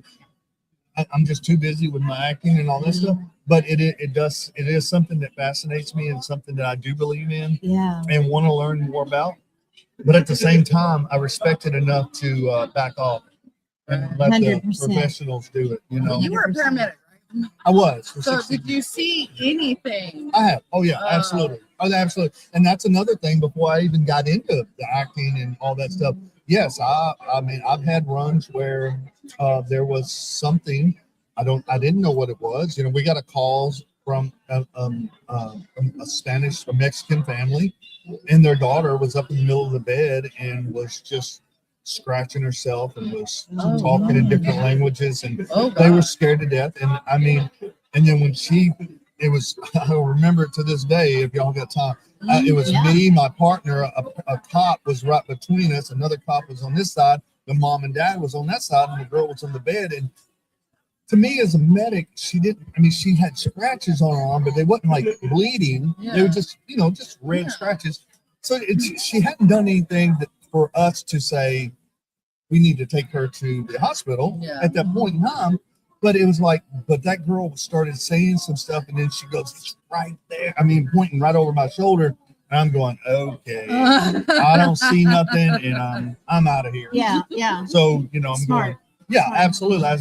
Me and my partner both. So we kind of don't like this, and it's so funny because my partner, his son lives in Florida and is known as Ghost Dad down there, and he does investigations. Nice. He is a true life, real ghost hunter. Yeah. And it's amazing. We're really good friends, and it's just great. And it's just, I don't know, things just lined up for me to be in this where I'm at right now. Yeah. Yes. And I get to play a lot of killers and a lot of in horror films and stuff like that. And I absolutely love it. And I'm not the type of guy to be that way. And they tell me all the time, you play the best killer because you're such a nice guy. Yeah, so, yeah. I try to be a nice guy, I do. And it's fun, and getting to meet people, new people like you guys and that guy right there. And all that stuff. It's just fun, and I love paranormal. I love the paranormal cons. I'm glad I got into the family. And matter of fact, I was at Dothan, where I was in Deep South Paracon 2 years ago. Oh. That's when I first started. That was the first Paracon I'd ever been to. Nice. I didn't even know that horror really would work into the paranormal. But they asked me to come down, and it was me, Tony Moran, and the guy that played Michael Myers, the very first one, and the guy that played Leatherface. Golly, I think. Oh gosh, I forgot his name, but but anyway, we all three were there. I did really well. I did really well. People, it's impressive. But that's when I met, or that's when I started becoming friends with Gwen and Lee and all of them. I met Thomas and everybody, and we just kind of became a family. And now I go to. Well, this year I've got 37 conventions total. Wow. And, guys, it's a lot. It's a lot. You're on me. busy. I'm very busy. Literally, I'm going from almost up to Maine. Well, I just left Connecticut not too long ago. Connecticut. Yep. And then came down here to New Orleans, and I'm just zigzagging my way all the way back up the States. Oh, you get to see a lot of country that way. I do, but it's a lot on me. It is. I'm home for 2-3 days max, and then I'm on the road again. Yeah. And I drive most of it, and some of it I fly. But I drive because I love to see the country. Yes. And it's just right now flights are just. I'm not paying for the flights, but I don't particularly like having the promoter paying $600-700 to bring me in, and then and when I can drive it, and if it's under 12 hours, I'll do it.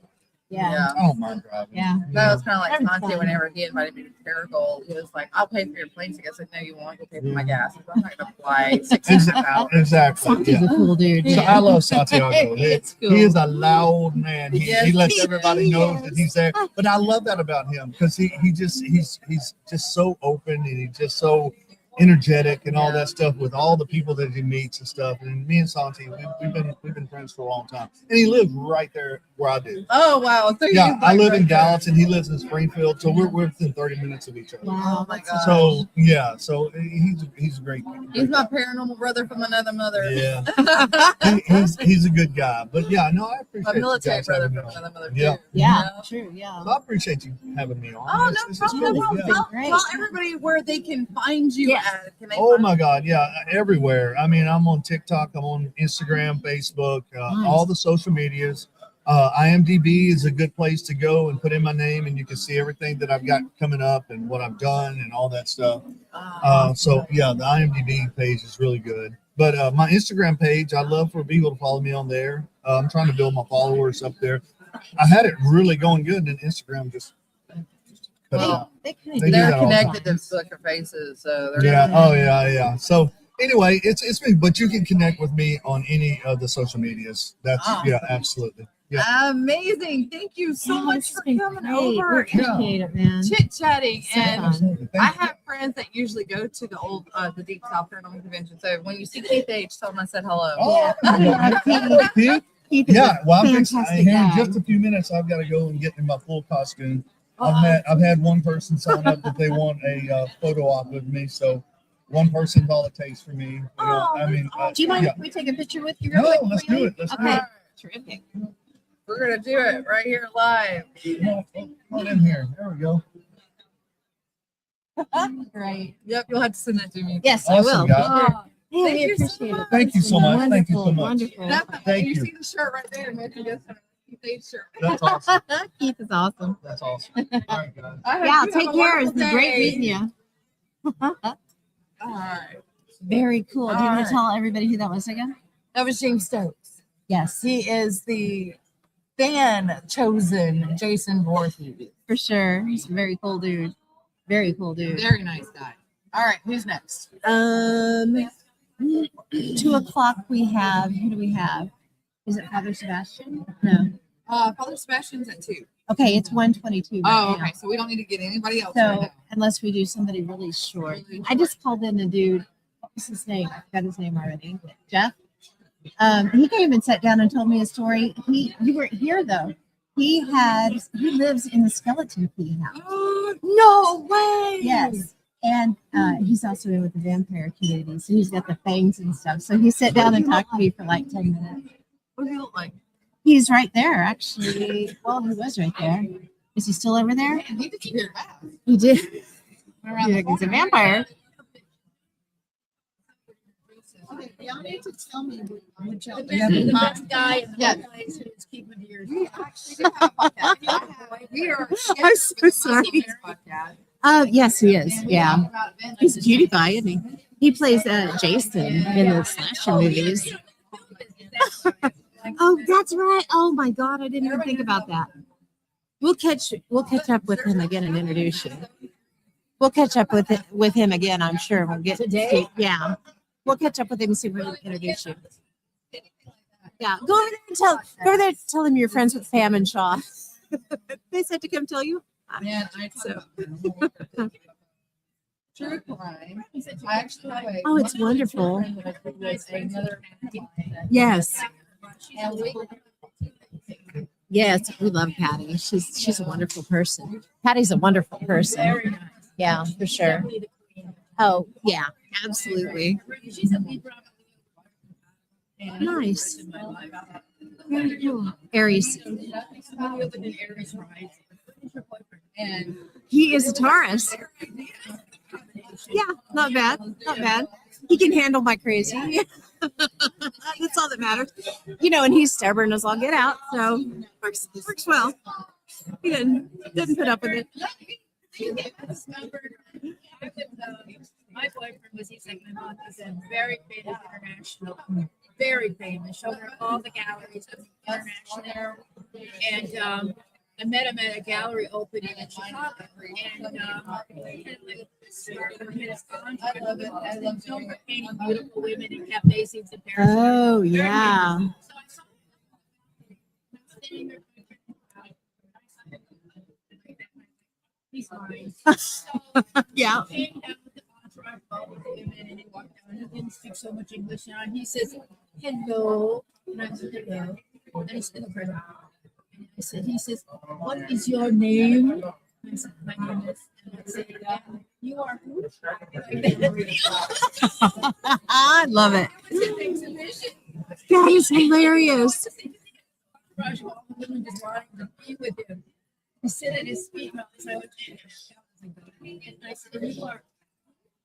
So we were together like 15 years. Wow. I was married. Oh, yeah. Living in Israel. E.P.P and a whole bunch of other things. And they didn't even live together. Oh, wow. But she wouldn't give him a divorce. So Yeah. she said she killed herself with the children, so I broke it off. But I mean, we still talk. Now it's been 20 years, 25. Wow. We're still friends. But he used to say, "Oh, you can't see this person. You can't talk to this person. You can't do that." And I would No. just laugh. Yeah. You know, see, you don't have to take lightly. I'm like, you have to take negative energy and fight with people. I just Absolutely not. so silly. I'd walk away or something like that. I Where's used to check on. I used to travel to Europe for a lot of jobs, Uh-huh. to call and check me, talk with my mother. So they caught me at this hotel in Germany, checking out, no, Finland, checking me. They gave him the wrong room, a man answered. See the ring that I wear? It's hard to see. It says let them. If they're going to be dumb, let them. It says let them on it. L-E-T them. Yeah. If they're going to be stupid, let them. You might have to push it back a little. Go on. You know what I mean? Oh, Look really nice. thank you. Thank you.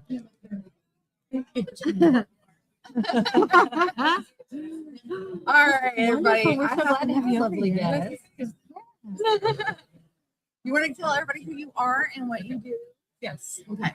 No. Yeah, you can know. I'm Marita Crandall, and I own the vampire business. I own the vampire businesses in the French Quarter, the Vampire Cafe, Boutique de Vampire, Vampire Apothecary, and I have a little speakeasy. And I'm an author. I write history books and vampire books. So, guys, if those that are following me on Shauna Wooten and those that are following Area America, you'll see her talk about the Vampire Boutique on Area America. And it's absolutely phenomenal. What got you to? Okay, I know the story, but what got you to own the Vampire? To get into the Vampire Boutique? Did it call you, or did you? So I came to New Orleans on business. I was an executive in California. And I literally, my company put me up at the Sheraton. They got me a convertible, and I drove in. The convertible stayed at the Sheraton the entire time. I stepped foot into the French Quarter, and I was like, I have to live here. And so I went out into this. A friend of mine told me to go to Bottom of the Cup Tea Room, and I was going to go at night one night, but it was right there. So I walked in, and I said, "Hey, do you know a bed and breakfast I can stay in the French Quarter?" And he said, "Well, we have a really good reader here. Why don't you have your cards read? And by the time you come out, I'll have a place for you to stay." So I said, "Oh, I really wanted to do that at night, but okay, I'll do it."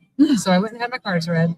And then I came out, and sure enough, he had a place for me to stay. So that I left the car at the Sheraton. I got the bed and breakfast. And it happened to be my first ghost story ever. It was a haunted. So the guy didn't know it was haunted. It was Dick Merrill from Merrill Lynch, who had retired. He was in his 70s, and he had just bought a brownstone, like a French Quarter home here. Yeah. And anyway, so he could accommodate me for 5 nights, and then I had to miss a night, and then he could accommodate me for 2 nights. So he felt really bad. So he put me in the best room that he had, and for the last 2 nights. And I'd been in and out of that room all day. I'd been shopping and everything. And I met this nice couple, and they were going to go to Fritzl's Jazz Club at night. And I thought, oh, I'd love to join you. So I was on a ghost tour, and I passed by my place, and I thought, you know what, I'm going to bow out of the tour and freshen up for the jazz. And so I went in, and it was a key you had to lock, and it was 2 doors, and you had to lock the key. So I locked the door, and I freshened up, and I went to leave, and all of a sudden, it was like magnets, like a vortex, like, and it got hot. Oh, I'm like, what's going on right now? Because I didn't believe in ghosts or anything. Right? Goodness. And so I stood back, and I'm like, okay, I'm going to try it again. And so I tried it again. I did it like 3 times. The 3rd time, it got so hot, so fast. I jumped in, and I was like, okay. And it was before cell phones, and there was no phone in the room. And the room had a huge painting that was like 14 feet tall, because it was 16-foot ceilings, of a hunter holding rabbits that was right across from this beautiful brass bed, and there's a fireplace. And I thought, you know, I'm just going to stay in tonight. I'll read. But I fell asleep immediately, which was so weird. It was 10 o'clock at night, my last night in New Orleans. Yeah. Oh no. And He's so- going to sleep at 10. So I woke up the next morning, and I couldn't wait to try the door. I tried it, and it flew open. I was like, okay, you want to cover me, or you wanted to protect me, or something? Yeah. But there's no way that wasn't something. So when I went downstairs that morning, I told Mr. Merrill, he said, in this Georgian accent, he said, oh, you know, everybody wanted this place to be haunted, you know, so now we have a ghost, you know. And But now we have he a wasn't ghost. concerned about me being locked in the room all night. He was more excited about something's happening. Yeah. Right. Oh my So goodness. anyway, it pulled me in, and then I have always liked vampires, but I don't know why, but I just like them. But then on my way home, I did a marketing plan for bringing vampire wine to New Orleans, and I thought they were in Romania, and I speak German, and that's a second language. I thought, cool, I can call there, and they're in Beverly Hills. So I went right by my house. So I went to Beverly Hills, and I met Michael Machette, and he agreed, and we started working together. And I got a little tiny apartment here, And then I ended up selling my house over the phone. And I moved here for Endless Night Weekend. Oh, And then I just never left. Oh my oh my gosh. gosh. So it was That's how it like started. fate. They were pulling you in. You know, I thought that. I was telling her about it when we Yeah, first got yeah. here. There's just something about right when you get to New Orleans, you start feeling that pull. Yeah. That, The energy that you've changes. got to be It's a shift. here. Yeah. Yeah. You're supposed to You're be so here. heartsick when you leave. Yeah. Yeah. We have to go tomorrow. I'm already dreading it. Yeah, I don't want to leave. It's amazing. So how did you get the Vampire Boutique up and going Oh. and as popular as it is? So, I was going to open a blues club and I did start a blues business, and I did a CD that had 6 bands on it that had a map on the back that showed you where to go to listen to them. And I booked them all at the House of Blues, and I emceed it. And I started booking them different places, and they wouldn't show up because of drinking and drugs, and musicians let me down. And so the city isn't good for everybody.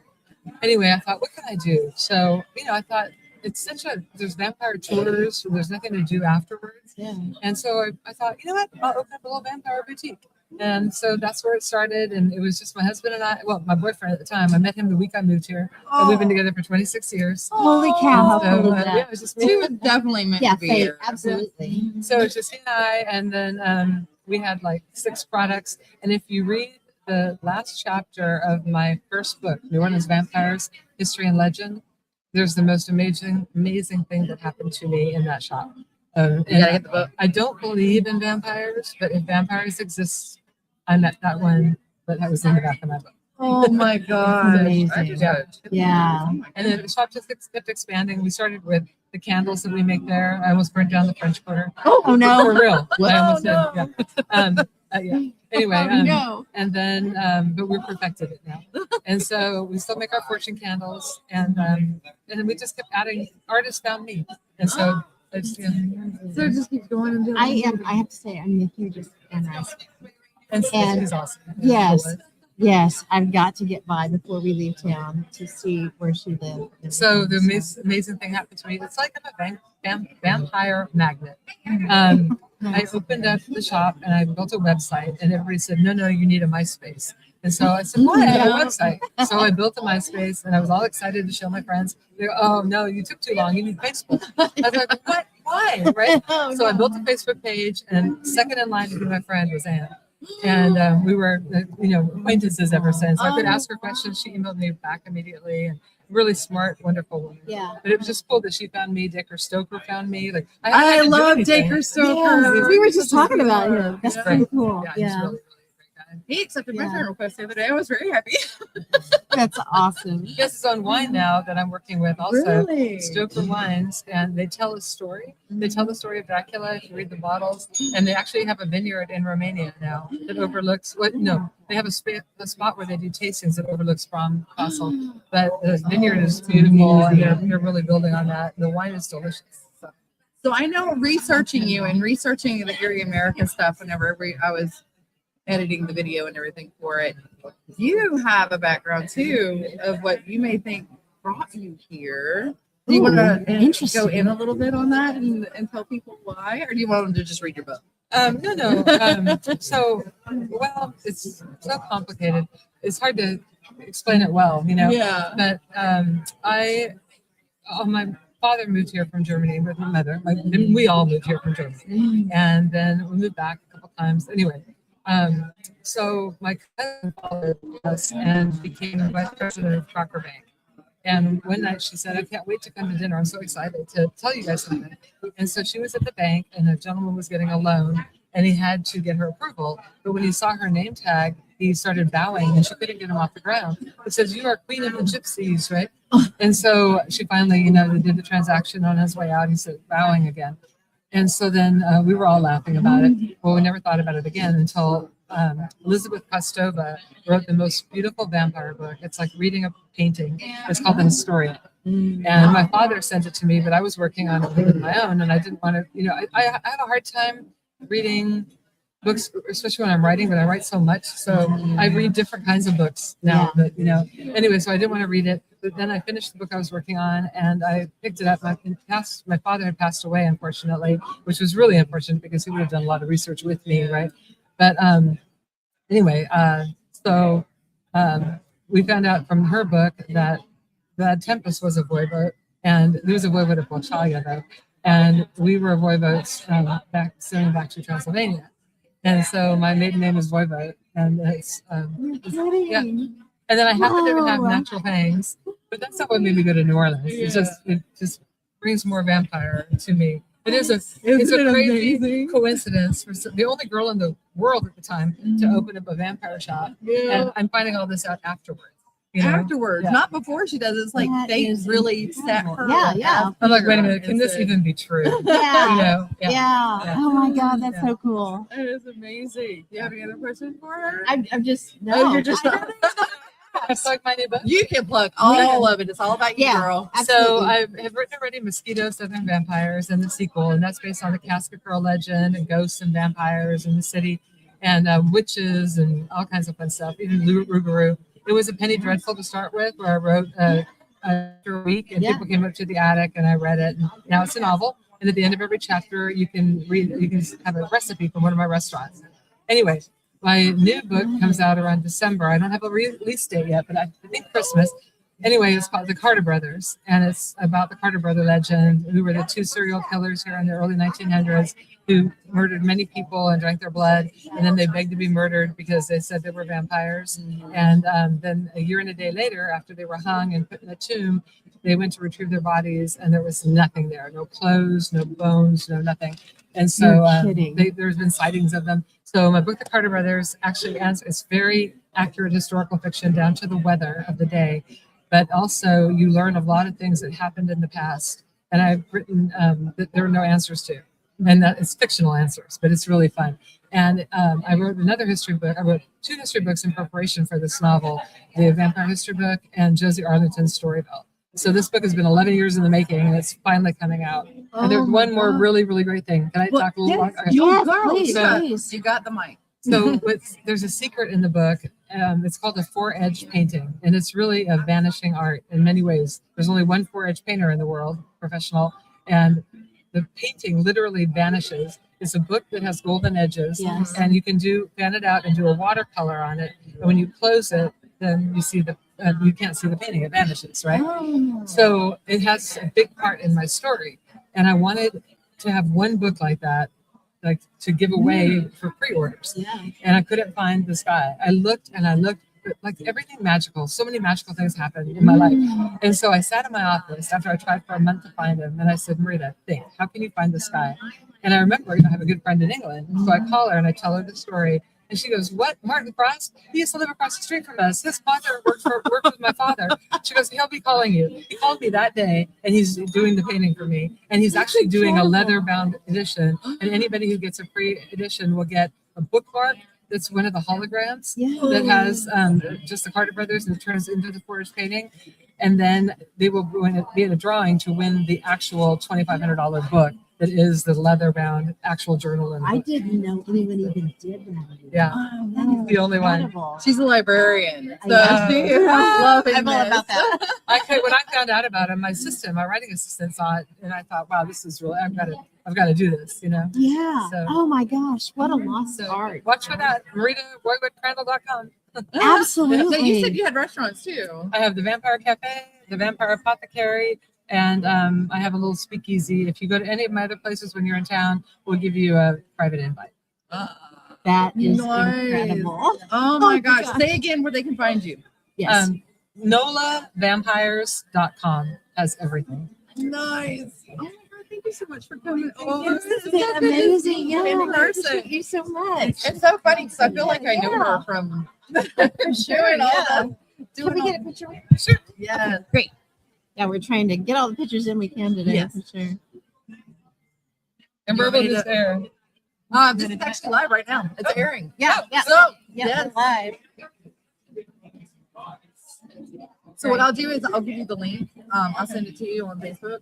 Yeah. And let you know exactly what part of the show it's on because we just kept it running. Yep. We're just going. This has been wonderful. Thank you so much. I'm so you. excited. Now I want to come back and just go to everything. I know, right? Yes. So much. So We need to much. come back and just do a vampire tour. Amy, she's got the natural Yeah. bangs and everything, and she's That's tall, incredible, too, yeah. so- I grew it in since I You grew it. entire life. I know this is a problem, and I was playing volleyball my entire life. Yeah. And they wanted me to speak in and I couldn't even miss bus. So it was a 16 song. Oh my gosh. 16 years. I got something. And they figured it out. I said, well, I'm going to I went to the doctor. That's incredible. Yeah, Marina's saying that she's moved here. She's grown from 5'11" to 6 feet. That's incredible. Yeah, have a great day. I told you she had to come on. Yeah, she did. She did. She's so cool. Phenomenal. And actually researching her. Y'all, we're Whenever I losing was our doing the minds Erie on our America guests. stuff, she is absolutely amazing. You guys need to go check out her stores. If you're in New Orleans, go check out her restaurant. And she was. I would actually like to go to one of her restaurants tonight. I do too. Yeah, NolaVampires.com, right? NolaVampires.com. NOLA. What do we got here? And just her history, the story of where she's actually from and who she's related to. Vlad. It is nuts. It is absolutely phenomenal. This I weekend love it. This weekend is has been absolutely amazing. crazy. I loved it. Oh, Jennifer is in here. Hi, Jennifer. Who else has been in here? I know apologize Star if we X is didn't over say here on the hi. side. Hi, Chris. Hi, Chris. Oh, hi, Sorry, Chris. I was reading your stuff. I just couldn't respond because I was asking questions. Um, Oh, Mark. Hi, Mark. Very cool. So that was Marita from Vampire Boutique. And NolaVampires.com is where you want to go. Is it expensive to write and prepare the book like a pre-draft? That one in particular, probably, because it's worth $2,500. Yeah. Yeah. So I can't only imagine. imagine. I can't imagine what they're paying the artist that's doing the, Right? the edge paintings. Especially since he's is the only so rare. one. Oh, thank you, sweetheart. Oh, cool. Oh, Thank you so much. That's look sweet. at that. I appreciate it. Thank you. And that's her. How fun. Okay, hang on. There we go. We got it. While I was doing the back of it, Moody Minis. You got it? These are cute. These are so cute. Oh my goodness. And I'm a huge fan of enamel pins. So Yes. wait till you guys see. Oh, I don't have it with me. I left it in the room. Oh no. I bought one of the collectible enamel pins from I the need to Hard get Drop some more. I think I got too. some more. And it's got Bourbon Street on it. So pull this out. So because exciting. I gotta get cards out. We're out of them. Yeah. Oh, yeah. And you're out of your cards. Do you have any more? I'm out of my cards. Yes. Really? Yeah. You got two of the little ones left over there, but your big cards are all gone. I was going to tell you that, and I blanked on it. I'm so sorry. Okay, so let's see. I got more of my cards. Do I have any more? So we have Father Sebastian coming over to talk to us in about 15 minutes. Hopefully. You have to do Hopefully. the. Hopefully. We He got said a, two. we got an invite to go to. Oh, I lost his name. He was over here talking to us. Dr. Bill Slevin? Bill Slevin. Yep. Yeah, he said just to tell him that we're his personal guests and we can go to his class on I don't have any more muck. at 4:00. Are you out of it? Oh, I have a mux. I have a mux. I have a whole bunch of them up somewhere. I didn't realize we were totally out of a muck too. Yeah. Guys, it's always a good day when you start running out of cards at a con. Yes. Fantastic. Here we go. Look, I have a ton of them up. Oh, sweet. There we go. Y'all want to hear the funny part? So when we had these cards made, I made them. I did the layout on them while we were at the Arkansas Expo 2 years ago, I think, or maybe 3 years ago, wasn't it? Yeah. And here's our card, right? If you look closely, do you see the mistake on them? Let us know if you do. If you find the mistake, we'll call your name out on here. Yes. And it took us a good 6 months to a year to find the mistake ourselves. Yeah. Then we realized it was like, oh, what?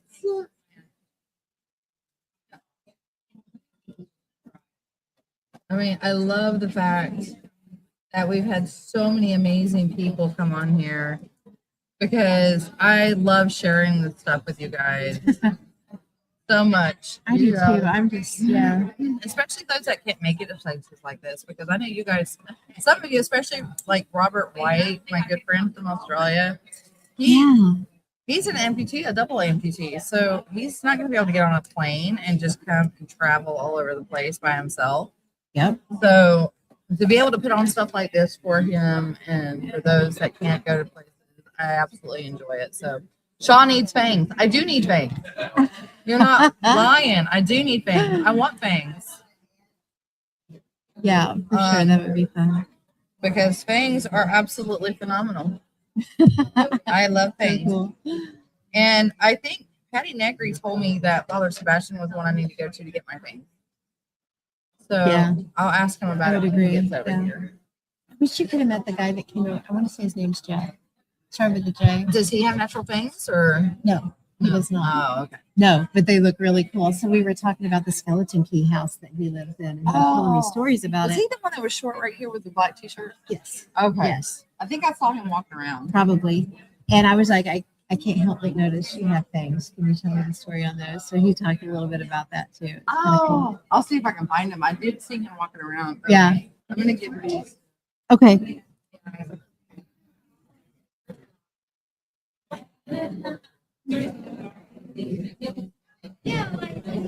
Okay, I'm trying to get all this situated here.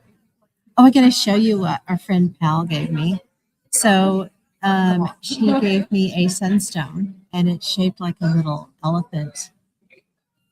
You can see it.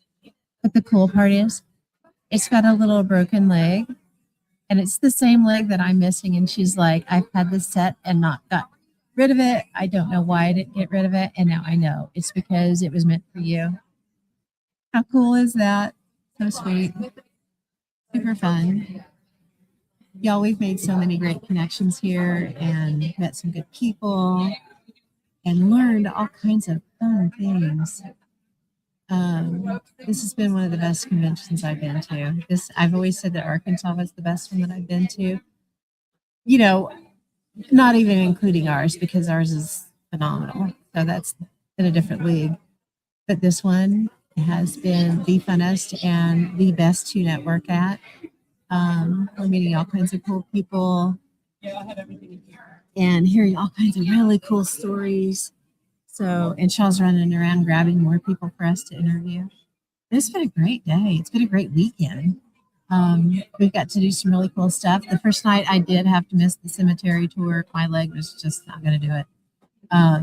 But the second night, last night, we did get to go investigate the Andrew Jackson Hotel, along with Ron and oh my goodness, I'm forgetting names. I can't believe I'm forgetting names.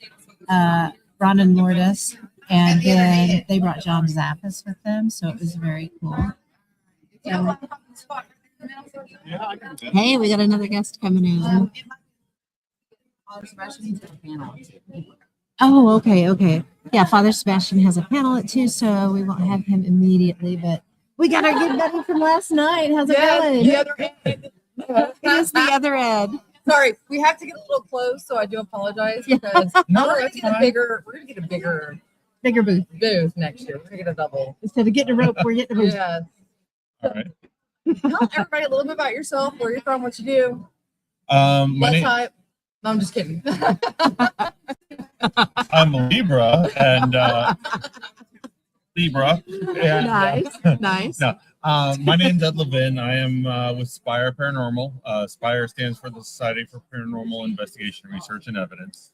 Nice. We are really kind of building our team out to become kind of sort of a community. We invite a lot of our local teams, other teams, to come out and collaborate with us. And our rule is, as far as, anybody who's on our team, we like when they go out and investigate with other people as well, because they learn more, different equipment, stuff like that. So we're really about, being in the community. We are from the Chicagoland area. We're actually right between Chicago and Milwaukee. Oh, perfect. So we do a lot of investigations that are in Wisconsin and Illinois. We specialize in working with homeowners who have things going on in their homes, and then also, businesses that have crazy things going on in their businesses. They've never had investigations there before. We have one coming up here real soon at the Kenosha Theater in Kenosha, Wisconsin. The building was built in the early 1920s. It closed down in the 1963, and it was sat dormant all that time until just now. The new owner is refurbishing it and turning it into a cabaret type venue. That's going to be so cool. Yeah. Oh my That gosh. is gonna be cool. Holy cow. So does it have activity in it now that you know of? They said they got some activity going on, so they definitely want us to come out and kind of, get some proof and get some evidence, and then eventually they're hoping that they can actually get their own ghost tours and stuff. That'd be there. cool.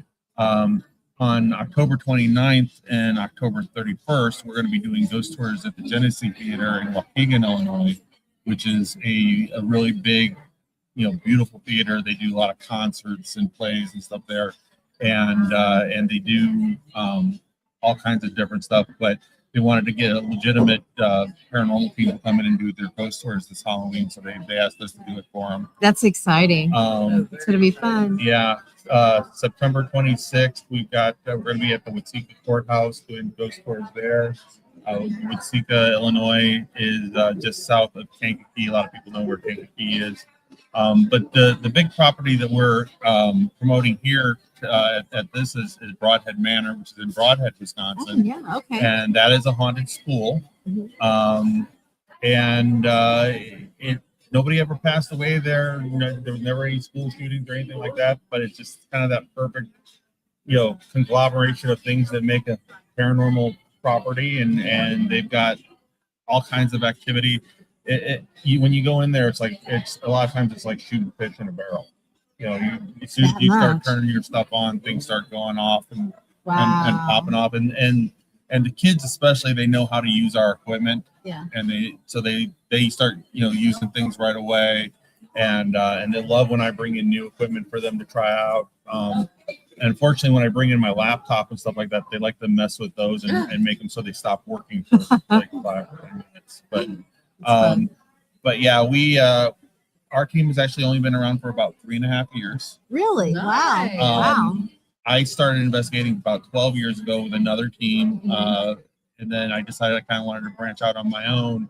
And I was working for Abbott Labs at a facility where we were making the COVID tests. Oh. And I started talking to some of my coworkers and telling them about doing the paranormal stuff. They're like, "Oh, that sounds like it'd be so much fun to do."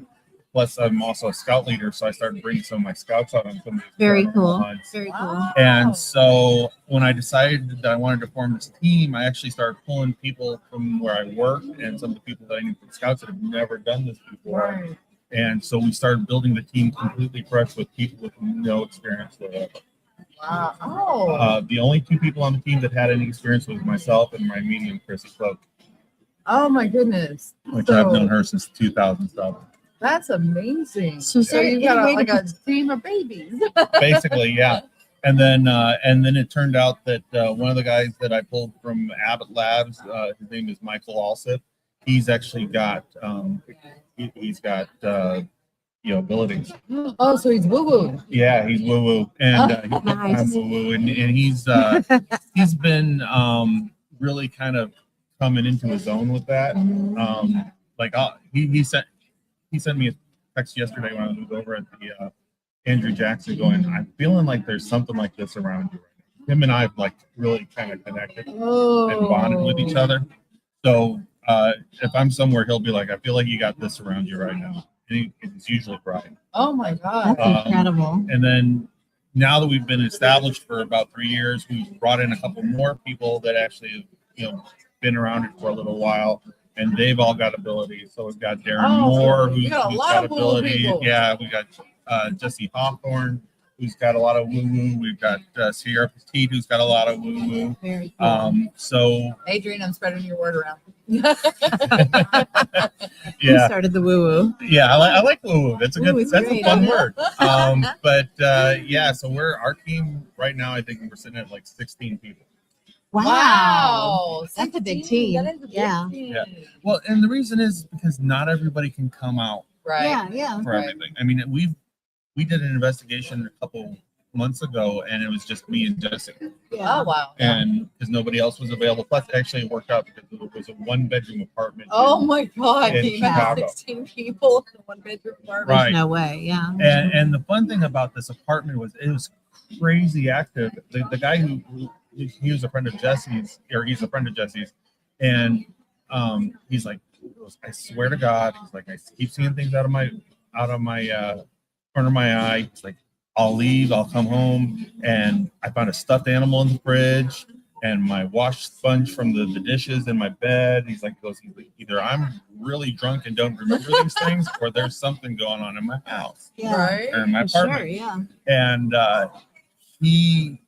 I start talking to him about what's going on. I go, have you always had experiences like this? Just trying to figure out if it's him or if it's the apartment. The apartment was built in the 1920s too, in downtown Chicago. And I said, well, it could kind of be the building. It could kind of be you. I said, just out of curiosity, you have any antique furniture or any antiques in the house that you might have something? He's like, well, he goes, I've got this table that was built like 100 years ago. And yeah, and I said, okay. I said, so where you used to live, I said, do you have activity there too? He said, yeah. He goes, actually, now that I think about it, it kind of started when I brought home this table. So we started communicating with the table, and it turns out the table's got an attachment. It's kind of like an Italian grandma, the old school Nona type. Nice. You haven't had enough to eat yet. Eat more. Yes. Type. And plus, he's got a couple of ancestors that are kind of hanging around as well. Oh, wow. That's amazing. So That's a good catch on figuring that out. Research is They want to know what the name 99% of your group is. we are Spire Paranormal. So Spire Paranormal.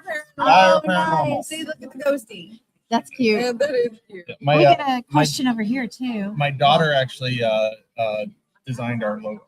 Oh, great job. You have a 12-year-old daughter. No, 19. Oh, 19. I'm sorry. Yeah. So she designed it. Yeah. Great Oh, job. that's so awesome. Although the funny thing is that every once in a while somebody will go, that looks like a spermie. Dave Schrader. Dave, Yeah, have you guys met Dave? I haven't met him in We have person not yet, yet. no, but I do have him on my Facebook. So Dave Schrader, I come walking up to him because he was doing a free ghost talk at Lake Park High School in Roselle, which actually him and I both went to that high school. We were about 6 years apart. And the funny thing is we actually had a lot of the same friends. I come walking up to him. He goes, oh, for a second I'm starting going, why is this guy walking towards me with a sperm? That's a little concerning. But yeah, so interestingly enough, this is not the original name of this team. Oh. When I first started forming the team, like I said, I was just pulling a bunch of people together. We went up to Broadhead Manor to investigate. And Bill, the owner, he's like, what's the name of your team? I said, we don't have a name. We're just kind of starting out. He goes, just make something up. I said, Spirit Hunting Investigation Team. He looked at me and went, so you're shit paranormal? I went, yes, we are. And we actually have a logo. It's got a ghost poop in itself. And that is and freaking underneath it says, hilarious. anybody else need a new pair of pants? Oh my gosh. Didn't Adrian find a logo like that? Or something like that? He that may popped have. up? He may wouldn't think have. he I wonder did. if it Well, was your stuff. So we actually have a merch store on Printify, Mm. Oh, nice. and we actually sell those t-shirts. Oh my god. I bet that's where he's seen That's it. where I you bet see it it. I is. bet you it is. So that's what we named our podcast. But Uh-huh. if you shorten it, we're a little bit like, whoops, Okay. BS. Yeah. Yeah. Bullshit. Yeah. We were like, whoops.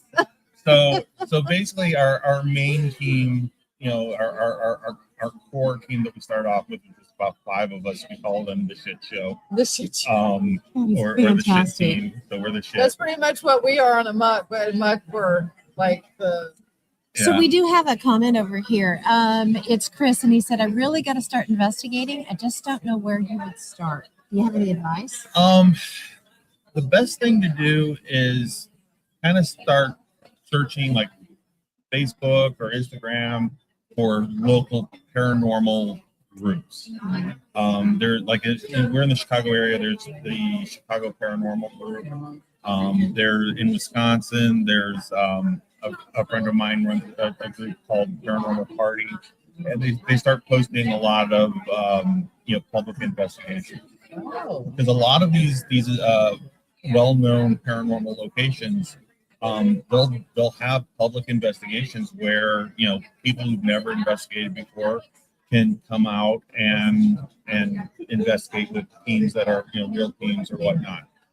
Back in May, we ran a public investigation out of Broadhead, and we did a daytime and a nighttime session. Daytime session, we got about 15 people that came out. Nighttime session, we got a little over 30. Wow. And it was a big enough building that we were able to break everybody into like 5 or 6 groups, and so there wasn't a whole lot of bleed over or anything like that. But yeah. You start looking for things like that. Graveside Paranormal out of Chicago, they do ghost tours, but they're also the ones that are running the Watsika Courthouse Museum that we're going to be doing the tours and investigations there. They're doing a thing at the Roth House, which if you've never heard of the Roth House, it was the site of the first documented spiritual possession in the U.S. Wow. Yeah, there's been a couple of documentaries about it, and actually Larry Eisler and Neil Gibbons, who runs Graveside Paranormal, just filmed a documentary out there 2 years ago called "The Seance" with Diet Renee, the medium. Oh, that's incredible. Didn't we have Larry on the show last year? Who? Larry Eisler. Yes, we did. Yeah, we sure did. We had him on Very the cool show. dude. Yeah. Yeah, he's here too. So. What? Where's he at? He's next to Rez. How did we miss him? He's been here all weekend. Maybe we need to look up the Larry Eisler that we're looking at. Maybe sure we're it's thinking of the same wrong one. guy. No, it's E.I.S.L. Oh, L.E.R. Yeah. Larry Eisler the third. Yes. Oh, we absolutely had him Yes, on. we did. Yeah, Yes, he's absolutely. over here on the end, right next to Oh the my Rez. God, we're not even. Jesus Christ! All right, so yeah, we gotta go. I'm sorry, Larry. Yeah, Larry, I feel terrible. Yeah. Because, oh my God. Yeah, he rode down with me. Oh my God. That is hilarious. Yep. He's a Yeah, great we had guy. him on the Yeah. mug. We had him on the mug. I We wanna sure say did. last season, wasn't it? Yeah. It Oh might have my been last. God. It seems like it was last. Lord season. have mercy. Mhm. Oh my I'm old. goodness. I'm sorry. How funny. I have no excuse. But yeah, if you really want to start investigating, start going out to the places when they do the public investigations and whatnot. Start meeting, different teams. Some teams they kind of cap out how many people they want. Some teams they they'll if they're looking for people or they got openings or they kind of really like your vibe, they'll start inviting you to come out with them.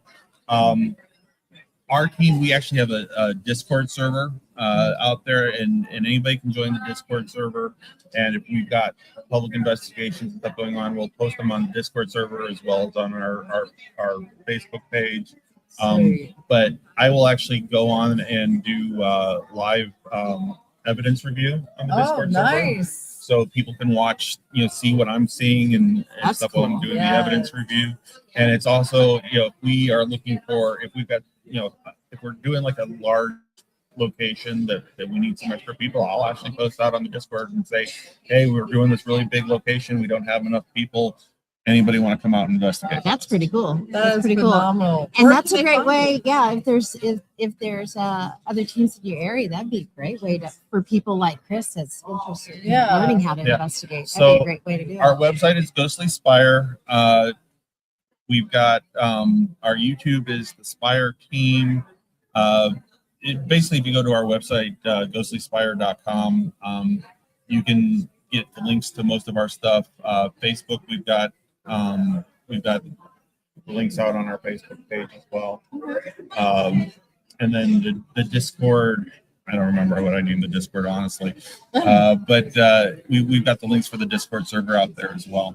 Right. That's fantastic. Discord's, I like Discord. It's I did fun. too. I have Yeah. Discord. So Yeah. Discord, you can do so much stuff with it. We actually do video meetings on there Yep. every other week. And I've got it set up where when we set up investigations, you can go on and sign up for the investigations. Oh, For the so you got a team. little form stuff that they can For fill. the yeah, That's for the great. team members to be like, yes, I'm in, no, I'm out, Yeah. I'm a maybe on this one, so that as we are getting closer to, I can see how many people are from the team are actually going on the Oh, investigation. that is awesome. We've got a section out there for people for the team members to post the history and stuff for places we've located. Yeah. And our primary medium, Chrissy, isn't just our medium; she's actually our historian as well. Nice. And because she's a history teacher, so she's really big into history. The problem with that is that when we go into a place, she doesn't want to know anything about it before Yeah. we get there. Yeah. Yeah. So I can't have her checking out the history of the building. While she's trying to set it up. Right. So after she gets done, and she'll bring her laptop with, and after she gets done doing her initial walkthrough, which is fun to watch because she's like walking around. But after she gets done doing her initial walkthrough, then she'll pull out the laptop and start researching the history of the location. Oh, that's amazing. You sound like you got a great team. You got a great career coming up ahead of you. Absolutely. Yeah. Yeah. So, and thank you so much for coming on the show and spreading awareness and of who you are and where you're located at, because I'm pretty sure, just like with Chris, they're going to be able to find you and be able to awesome interview. Yeah. Thank you. Thank you. All right. Do you have anything else do you want to tell anybody before? Just if you're in the Chicago or Wisconsin area, check out Broadhead Manor. It's a phenomenal place. It's a great place for anybody who's a novice that never investigated before. They do have an apartment that you can stay in overnight if you are coming in from out of town. And if you happen to be in the Chicagoland area in September, definitely come out and check us out for Watsika, Illinois. Look up Graveside Paranormal. You can get all the information for the Watsika and the Roth House that they're doing. Also, Neil does graveyard tours in the city of Chicago. Oh, nice. Nice. And then watch the Genesee Theater website for the ghost tour information. I'm doing the ghost tours out of the Genesee Theater in October, and we'll be posting that information on our Facebook page. That's terrific. Awesome. Oh my gosh. Well, picture time. Yes, we gotta get a picture with you. You want Real fast. Yeah, well, Chris you- said, you're saying I gotta get out of my shell and actually talk to people? Yes. Yeah. Oh, where'd it go? I just had it up. Oh my god. Android, what is wrong with you? I'm so It's an sorry. All right. Wrong one.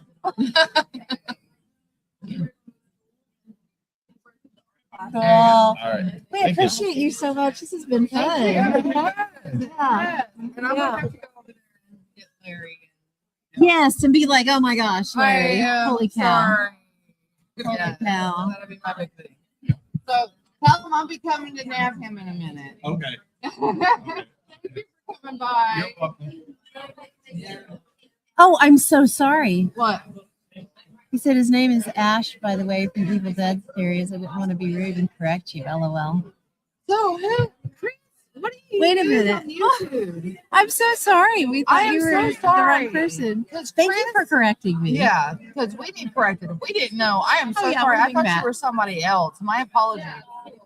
Well, we're really glad to have you here, Ash. That's very cool. Thank you for watching. That looked really even. It did. All right, I'm gonna go try to get some nicotine in my systems, Okay. Okay. and I'll grab Larry on the way back. Okay. So I'm gonna continue to leave the live up for now. Yeah, keep the Okay. live up. We'll keep I'm the gonna live try up, to grab Patty. and we'll try to snag somebody as they're walking by and see if we can get some stories. So that'd be very cool. Time to do it.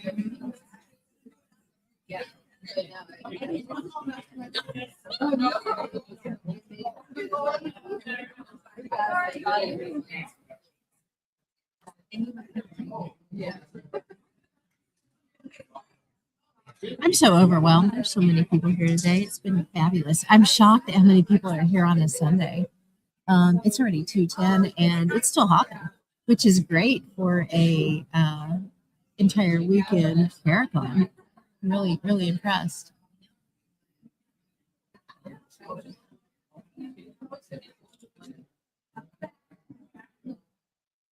Hi guys. I am freezing. I've got to find my. I keep sewing. I didn't even bring a hoodie. I was like, it's New Orleans. It's going to be hot as heck. You know, I'm not going to need a hoodie. And so I didn't bring one. And Shaw, I've been stealing her jacket all weekend. I'm trying to figure out where she stuck it. I know it's in here somewhere. Hopefully it's in here somewhere. Oh, here it is. It's on the back of her chair. Thank goodness she brought it. That's all I can say. It was on the back of her chair. Oh. I was looking right at it.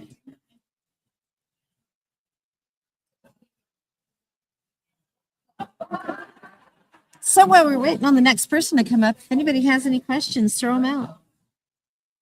Be glad to try to answer them. I may not have an answer, but I'll tell you if I don't.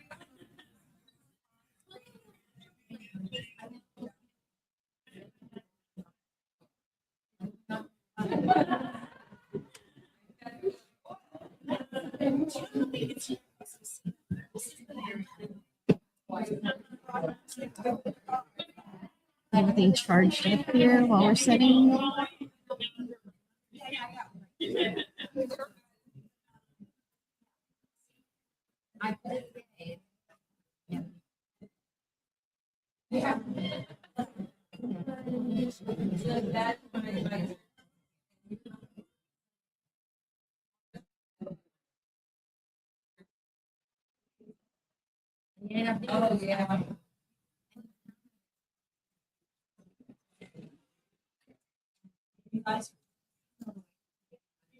Sorry, I'm dead air here. I'm trying to get some text back while we have time here. One of my friends was like, OMG, is that John Zappas? Yes, we got to ghost hunt with him last night. It was so much fun.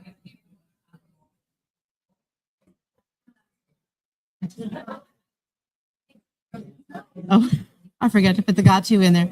We ghost hunt with him last night. Yay. Funny. Oh, thank you, Ash. Yeah. Unfortunate. So sorry, because we've been calling you that for 2 days now, apparently. Too funny. Yeah.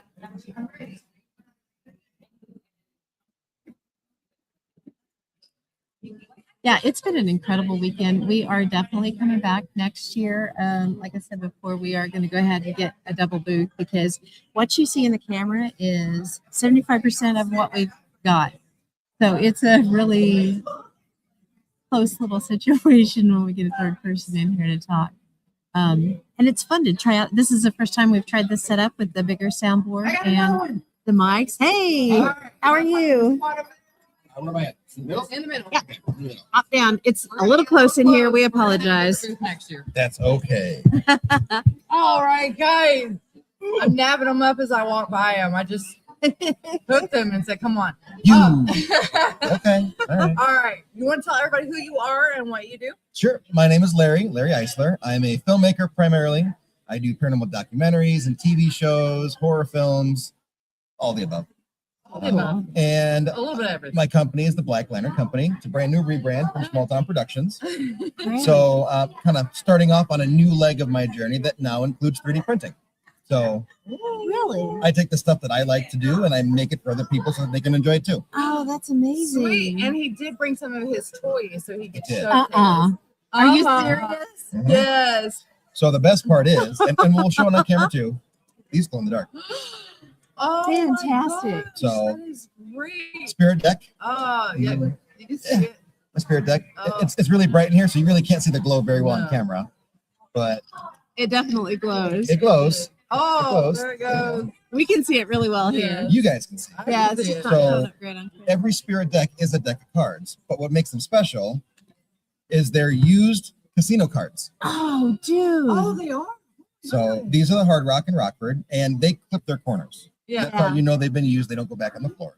Yep. So all these have been in use in poker, blackjack, whatever other card game they have. They don't tell me what they use them for. And they've got that gambling energy all soaked up into them. Sure. So that when you go to investigate, you bring it with you too. Oh, that's amazing. So, Love it. and I primarily play blackjack, and I will stand on this hill and I will die on this hill. Uh-huh. Ghosts cheat. They cheat. They cheat. They cheat. They cheat. They They cheat. do. They cheat. are. 1,000,000% they Oh, do. I got proof of that. Yeah, we do. Yes, we had an Airbnb. We stayed at an Airbnb in where were Jeff we at? City. Not that one. It was another one that Karen and I and all of us stayed at whenever we were going to. I can't remember where we went to investigate. The Sleeper Mortuary in Iola. Oh, is that okay? I didn't go to that one. I believe that's the one that we were at. Anyhow, we were playing blackjack. We were playing 21, and Ken would be their hands while we were talking, and he would show it to the camera without looking at it, and they would call out the number. Well, there was a time where I busted, and it was like busted, and nobody saw my cards yet, and I'm like, oh my god, you little cheat! Yep. They are horrible. They cheat. I am They 5 and 21, and I've lost a lot of money to the ghosts. So Oh, that's hilarious. it sucks on one end, but on the other end, it's like that's really entertaining. Right? It And the is. fact that they'll actually interact They and will. play with it. It's And, very and, cool. and my favorite thing is statistically in regular blackjack, human blackjack, you have a 4% chance for blackjack. I've had games, especially the Palmer House. I did an event up there, I think in February, and out of the 5 hands we played, Spirit has to beat me in 3. They had a blackjack all 3 of their wins. Oh, of course. All they did. 3. And there was like 15 people with me in the room, and they're all like, is this a trick? They're watching me shuffle. They cut the deck. Oh, So it's not even me. Like I'm just shuffling in front of them. Hilarious. Blackjack, blackjack, blackjack. Done. cheaters. An hour-long session that was supposed to be cards was like 10 minutes. And I'm like, I don't know what to do now. We So were in Jeff City. We'd gone We to do that too, Missouri yeah. State Pen, and we played games that night, and they were cheating left and Mhm. right, man. Well, they also cheated at the Airbnb when we were playing trivia. Yes, We were that's playing what I'm trivia talking about. too, Yeah. yeah. Yeah. And every time I would pull it up, I couldn't even speak before they were saying the Mhm. letter. Yeah. And I was like, I've, really? I've never had a game where they did not cheat. Yeah. Nonstop. Yeah. So one of my favorite stories actually just happened a week ago. I was at the Crescent Sanatorium and Prison, Yes. and I want to say it was the D building, which is the men's housing. It still had tables inside, Uh-huh. and I'm lazy. I want to sit down and I want a table to play blackjack. That's how I got my break. So I'm sitting there playing cards, and of course, first hand, blackjack for the Spirit. And I'm like, this is how this is gonna go. Yep. So we go back and forth. They're 2, I'm 1. So I like the next hand number 4. They hit a 19, and I hit a 20. Uh-huh. And I talk to spirits the same way I talk to you guys. A little bit of crap talking. Yeah. And I'm like, listen, dude, like I'm gonna win. You're gonna end up staying because you have a 19, I have a 20. Just let it go. Let it go. You can beat me on the 5th hand. It's gonna be fine.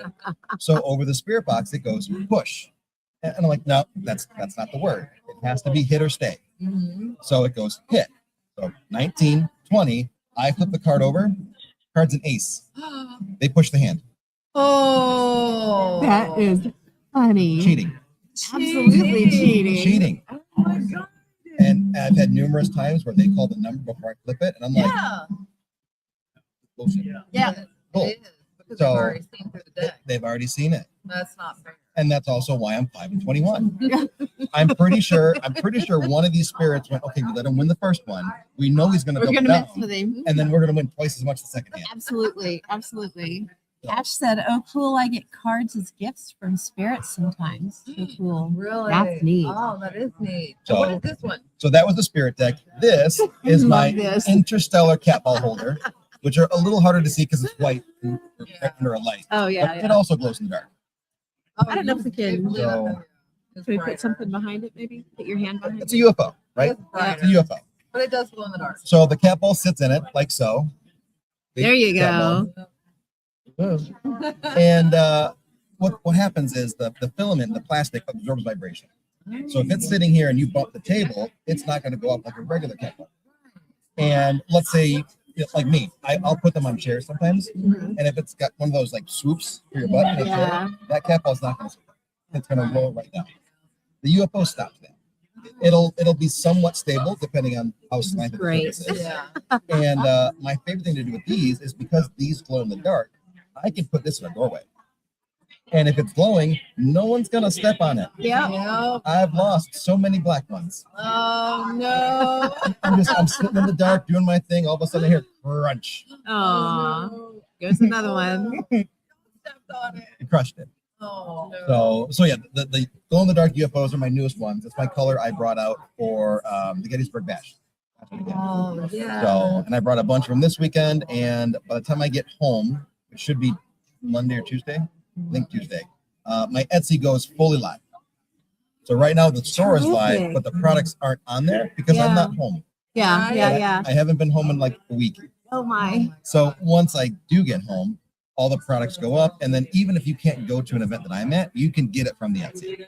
Oh, that is So- amazing. And just to have it as a stable, so if it bumps it, it's Yeah, not gonna that's roll. huge. It's not gonna go anywhere. You can absolutely see that it goes That's freaking cute. That is And it's a And UFO. everything else. It's So- just fun. And I don't know about you guys, but when I investigate, I have a backpack. Yeah. Mhm. If it don't go in the backpack, it don't go. Yep. I don't want Exactly. cases. I don't want to hurt my shoulder lugging stuff through a building. Yep. So if need be, this is thin enough to go in my pocket. Very, very So cool. you can slip in your back pocket, and then cat balls are anywhere in your pocket. Oh, for sure. So yeah. they're low profile and they're thick enough to where you're not gonna crush it. Right. And it's nice to go on investigation with cargo pants. Yes. Cargo pants It really are is. the win because you have mini pockets and the ones on the Yeah. sides are deep. So And these are light enough where even if you have 3 or 4 of them in your cargo pocket, they're not gonna bang your knee up. oh, that's So, and I've done that so many times with EMF meters and who knows what Yeah. else. It's like, why does my knee hurt? Oh, I'm beating myself up. Yeah, absolutely. So, and then same with the spirit decks. They're thin enough to go in your pocket. Oh, But unlike the normal deck of cards box, which is cardboard, right. you can only do that so much. Yeah. And then it rips and it gets soft. Like these are, Yeah. they're solid. You're not So- gonna mess up the cards. The cards stay without being bent, and that is amazing. So you've done these as 3D prints. Do you have anything in the works that have come up that I you want to talk do. about? I do. So obviously spirit deck, right? For the more regular deck of cards. And even on the inside, it has the same card on the cover. Oh, cool. So just a little fun. Yeah. So my thought was like, obviously, yeah, I like playing cards. But there are other people that do different things that are very similar to playing cards, like tarot cards. Yeah. I know a lot of people that have tarot cards that investigate with tarot cards. Yep. And some of them just put a rubber band on their cards and call it a day. Yeah. And they're bent and frayed and really not well taken care of. Right. I'm so sorry. If you're watching this, I'm so sorry. Generalizing here. Generalization. So my thought was, okay, well, obviously my cards are important to me and I protect them. Wouldn't they want their cards protected too? Absolutely. Yeah. So I have 3 tarot boxes in the works. I have a single card box, much like this, but obviously different size. Bigger. Yeah. Bigger. I have a double box that is just the 2 boxes by themselves in one case. And then I have an expanded one in the works that has a slot for crystals. Because some people, they put That crystals with is their cards. fantastic. That's a Whether great it's idea. cleansing or whatever else you do, Yeah. whatever your crystals are for, but Yeah. it's in the box. So that way, like if you have a bunch of selenite, let's say, you have a selenite wand, Yeah. and it always goes with your cards. Put it in the box. It'll always be there when you need it. You never have to worry about forgetting it. It's a great idea. I love that. I love that. That's absolutely Because amazing. you're right. It's hard. We're always throwing equipment, Yeah. depending on the where we're doing, what the investigation is going to be, what we're going to use. It's a great way to keep the specific things together. Yeah. Here's my question with that, the tarot cards. Uh-huh. Let's say you're using a backpack. Yep. And you don't have a hard case.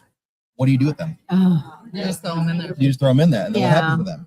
they get They get ruined. They get banged up. And I know some of you guys that do tarot, your decks aren't a couple bucks. No, your they're- tarot they're- decks are expensive. Yeah. So you want And you to protect bond them. with them. They're near and dear to you. You do. So yeah, You do. for sure. I know for me personally, I don't use the gambling decks for my cards. Yeah. I have one set of cards I've used for over 3 years. Yep. That's my deck. And Absolutely. it's yeah. so like shuffled. They're kind of buttery now. They're really soft. Oh, And I don't like that. And I want them to be firm again. yeah. But it's like, I don't want to give up my deck. Right. I Yeah. don't wanna You give it bonded up. with it. Yeah. I It's your bonded deck. with it. But I do have a second deck. Yeah. And this isn't out yet. I'm still finagling the box design. But when you have a regular deck of cards, and I'm hoping this one is a red, Nice. So when you're filming with IR, red does not show up. Yeah. It's a plain card. Yep. So if I wanted to do, let's say, a blackjack session on a video camera, how do I do that? Well, you need a different set of cards. Yeah. So I have, and they're probably almost to my house by now, a black set of cards that when the card shows up on camera, it's white.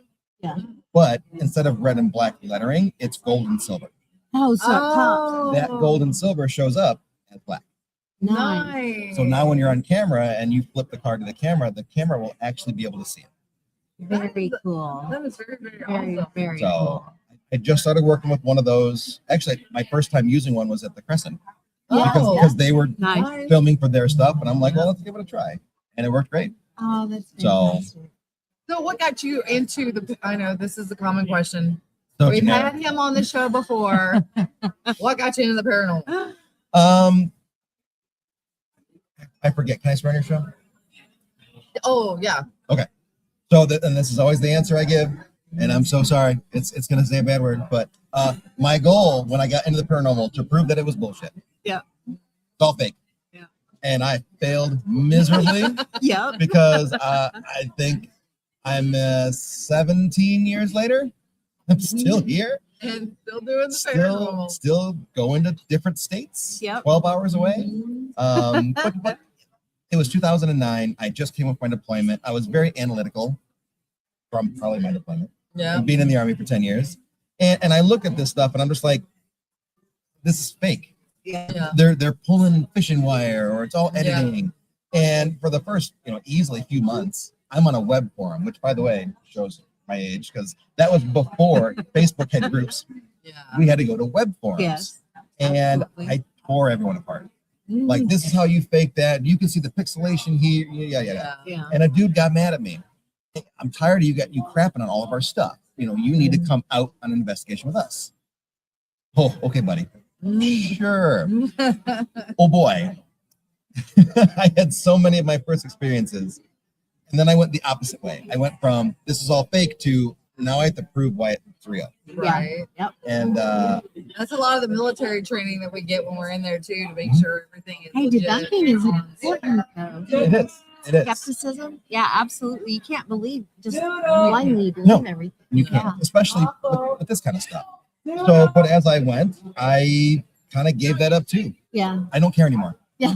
I'm not here to make you believe it. I'm not here to make you a skeptic. We've got there too. We have actually reached that too. It doesn't matter. No. We're just trying to No. record the evidence. Yeah. We're trying to learn, just figure out what it is. We're just trying to A lot of military seem to jump to paranormal. Yeah. yeah, they Well, do. because Yeah. there's a lot of things you experience. Like I never went overseas, but he was deployed. I did. Yeah. Afghanistan. And probably seen quite a few shit that I'm glad I didn't go and see. I didn't see anything paranormal. Oh, That really? was- that was I had before my another acceptance of military it. friend that actually saw paranormal stuff, and they were talking to the locals about the paranormal stuff in the mountains in Mhm. Afghanistan, and it is absolutely terrifying over Yeah. there. If I would have gone after starting the paranormal, I probably would have paid more attention. Yeah. But I was 21 in a war zone, blowing stuff up, Who getting paid for cares? it. So like I was very much like, what are we gonna blow up today? So, but yeah, like it wasn't until I got home that I started watching Ghost Hunters, Yeah. and I'm like, this is kind of a neat show. Got more into it, looked more into it, started having some experiences that I later found out was someone that I knew in my deployment, and all of a sudden it's like, okay, let's go Interesting. deeper. And went to cemeteries, did residentials for a while, gave that up. Yeah. cemeteries are kind of dead. Yeah. I like cemeteries. I do too. I love love them to it. calm down and chill out. but Right. not They're to fun to investigate. Right. hang out in. I'll investigate a cemetery all night long. It's quiet most of the time when there's no cars. Yeah. No one bothers you. It's great. I love it. Yeah. But I like the old ones on the side of the road. Yeah. Yeah. I'm in a very rural area on one side and a big city suburb on the other. Oh. So 10 minutes one way or the other, you're in a whole new life. Yeah. So you got Absolutely. large cemeteries over here, and then you've got the farm family ones over there. Have you ever investigated any of the cemeteries down here? This is my first time in New Orleans. Period. Really? I had a whole bucket list for New Orleans, and I scratched off quite a bit. Oh, my good. God. Good deal. Good That deal. is So awesome. number one, I'm here. Right? Yeah. Yeah. Check. Yep. Number two, I walk Bourbon Street at night. Check. Check. Yeah. I had absinthe. Check. I Check. have not had Nice. absinthe yet. Nice. It's gross. Is it really? It is black licorice that makes you woozy. Ooh. Gross. Okay, So- we'll take your word for I had it. dinner at Muriel's, which was fantastic. My wallet's Nice. crying, but. And then, even though it's not Mardi Gras, while I was walking down the street at midnight, I saw my first New Orleans flash. No. So, up the list. Welcome to New Orleans. Here's some beats. I know Hello one to you. thing I'm going to do before we leave, and I would love to go tonight, is go to restaurants because We need to. Yeah. Yeah. We need I think to. tonight we're doing one of the vampire ones. That's that's what we're it. doing. Yeah. Okay, okay. Yep. Read it. So Yeah. I want a picture of me with the blood bag. That's all I want. Ah, And whether it's wine or not, we'll get there. But I just want the bag. the That would be bag. fun. Oh, that would be fun. awesome. All right, so tell everybody what you got coming up, where you're going to be, and where Oh, they Lord. can find you. I'm a bit of a workaholic, so I have a lot coming up.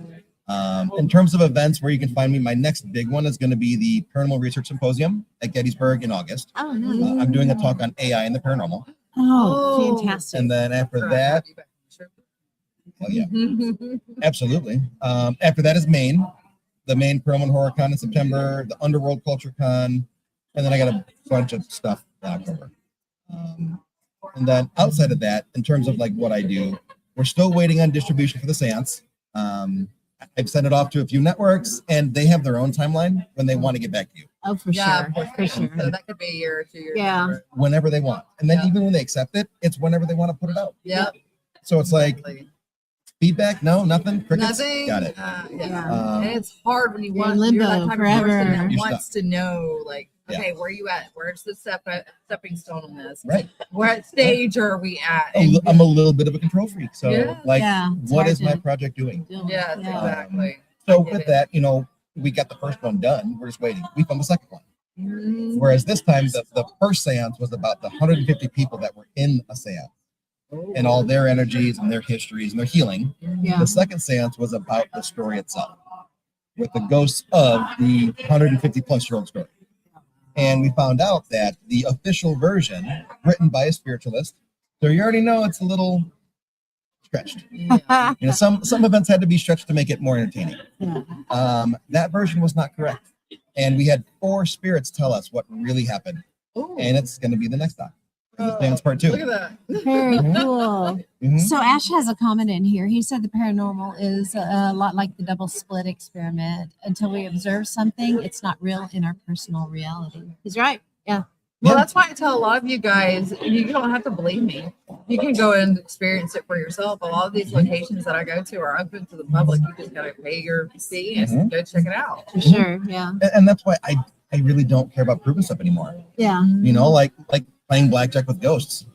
How do I prove that that's real? I Yeah. can't. All I know is that the ghost just said what the number was. And I flipped the card and it was right there. Yeah. So believe it if you want. We always encourage everybody. I know when you first get into to ghost hunting, it's really cool to hit all the big places. Oh, you know, sure. I all love going to Waverly. absolutely stuff Love like it. that. We really try to encourage people to investigate closer to home Mhm. because you're going to find a lot of weird Yeah. right at home, right in your own backyard that Mhm. nobody, we live in Kansas and Oklahoma. It's very much the Bible Belt. Very much we don't talk about that. Oh, yeah. So when we first started our group, it was 12 years ago, 13 years ago now, actually. Yep. Same time I did. Yeah. That was really weird. And it was just me and Mark. And we were like, okay, we're going to put a call out and we're either going to get run out of town Mhm. or we're going to find some like minds. We had 30 people show up to that first meeting I in a believe it. town of like 1,700 people. But hey, kicker is last year she got picketed by Oh, we the did. church. We've made That's it. like a badge of honor. Right? That's So like, we have a little Paracon in Caney, Kansas every year, and it's next weekend this year. Okay. And we started it out because we are a flyover state. So, and we've got the 3 camps, right? We've got ghost hunters, we've got alien hunters, we've got Bigfoot hunters, cryptid hunters, sure. and they never mixed back in the day. Right. And we know other people have done this too, so we thought it would be a great idea to try to pull everybody together and just get them talking, right? So that's what we do, and we're in our 8th year now doing this. And we have panels and we have presenters, and we'll do the big 3 panels. We'll do the ghosts, the UFOs, and the cryptids. Yeah. And we throw everybody on them. You know, from whatever ghost hunters are on the UFO panel and things like that. I've been you on know. every panel. Yeah. We just have everybody sign Even up. though I'm more of a ghost hunter, like Yeah. I still give a presentation about Bigfoot and aliens. Yeah, That absolutely. takes a unified theory and molds it together, and it actually makes a lot of Absolutely. sense. It does. And we're learning, people are learning as they're on these panels. Wait a minute. We're seeing the same things. We're just calling it by different names. Mhm. So we're all finding that interconnected. So that's our little tagline is it's all connected. It is. Along with It is all everything. connected. So Sir X said my friend had an experience in Iran. His spirit told him not to go on a mission, and the convoy got attacked. And his spot got hit with shrapnel. I mean, yeah, that's fair. That is fair. Oh my god. And whether or not it was a spirit or maybe his guide, Yeah. Oh, Yeah, yeah, yeah, God, that's hard right. telling, especially if you're not really in the know for this stuff. Of the Yeah. movie. You just Of the woo-woo. know it's the spirit, but really your guide's like, don't do it, Don't do Uh-huh. it. don't do it. You're gonna get blown up. And one of the Exactly. things we've learned, the longer you get into this, the less you realize that you know. Oh yeah. Yeah. It's like, Yeah. I We remember don't even very know early what we on, don't know. I thought I knew so much, Yeah. Oh, yeah. and then all yeah. of a sudden, like I get this mental download. I'm like, I don't know nothing. Yeah. I'm so clueless. You just leveled up and you're I'm like, a- oh, I'm a crud. baby. Yeah, absolutely. I'm a big bearded baby. Well, where can they find you if they want to get in touch with you, or if they want to get a hold of some of the spirit deck stuff? Yeah. The best place to find me is going to be on Facebook. Larry Eisler 3. I've got the blue check mark. So that's right there. And then the Black Lantern Company on Facebook as well. Cool. I have an Instagram that auto posts my Facebook stuff. I'm not super active on it. I'm there. I'm just there. Yeah. I have a TikTok. I'm not. Yeah. TikTok is for doom scrolling and sending Yeah. weird memes to your friends. That's it. Constant weird memes. Constant. For sure. So, and then, on Facebook specifically, that's where you'll find like the Etsy link to the store and then Very all my cool. events. Very, very I have a cool. pinned post on Facebook that lists where I'm going and when. So just come out and find me. Okay, so I'm going to type it in. It's Larry. Around the mic. I know. And I'm short too. It doesn't help. 2 S's. See, that's why I was hoping to do this. So we get it right here. I have the 2 S's on there. SSL. Oh, you lost it. Oh, how did I lose it? You want to do Yeah, it? I lost it. Yeah. Do you want to type it? You might have better luck than me. Oh, I hit an A somehow. It's not just me then. How fun. Thank you for typing that in. Oh, I missed a letter. I missed a letter again. There we go.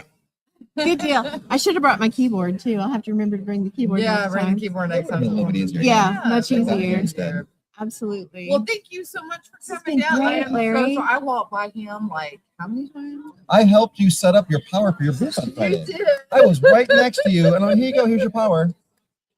I just like whoop, right over my head. Oh my Like gosh. I'm listening to you talk about your hearing aid and stuff, and I'm just like, Did you know who we were? yeah, Oh, yeah. That's why I felt so bad. I'm just my I'm just a very nonchalant person, you know. y'all weird. Yeah. So I'm just like, we are You know, doing he that. was on the show, and I feel like a friend. So thank you so much for coming over. Thank you for having me. Fantastic. And for helping us with And the. It's so great to meet you in person Yeah, too. absolutely. Now that we know who you are. Right. Now Just look for the beard and the glasses combo. That's all you the need. beer and the glass of coming. And you were Yeah. wearing the shirt, the ghost thing shirt, weren't you? No. What was the shirt you were wearing? the other day? I've been wearing this all 3 days. Well, I mean, different t-shirts. No, obviously, different t-shirt. but the last 2 days I didn't have a hat on. So like I was hatless the whole time. Oh. But when you go out for absinthe last night, you don't feel like doing your hair in the morning. So we're gonna put that back on. So That's Well, thank you for fantastic. tolerating me. I was not ignoring you. I swear to God, it just didn't So- cross my brain. so rude. She walked past me a dozen times. We talked to each other a dozen times, and she's just like, no. No. No. No. No, we're just clueless. I was No. just clueless. No. Yep. I was just That's okay. We made it work. We So did. is there anything that you would like to tell people that we didn't think to ask? You think of anything that you wanted to add? Oh Lord.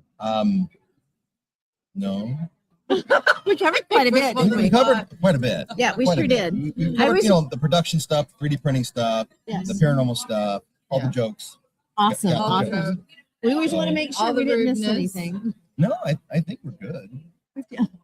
And, We're okay, gonna okay. have to have him. Yes. Anything we missed, we'll do on the show again. Exactly. Perfect. There we go. Two minds that think alike, just for a minute anyway. It's the glasses. We all have the same ship of glasses. Oh, I like to call them my geeky. Mine are my don't hurt my brain glasses. So That's a- That Awesome. too. Okay, picture time. yes, picture time. Can we get a picture? Do you mind taking a picture? Okay.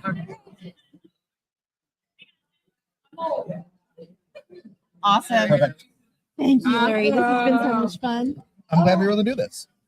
Yes, I'm so excited about your Etsy store too. I want to hear from I've got. Yes, AI. Yeah.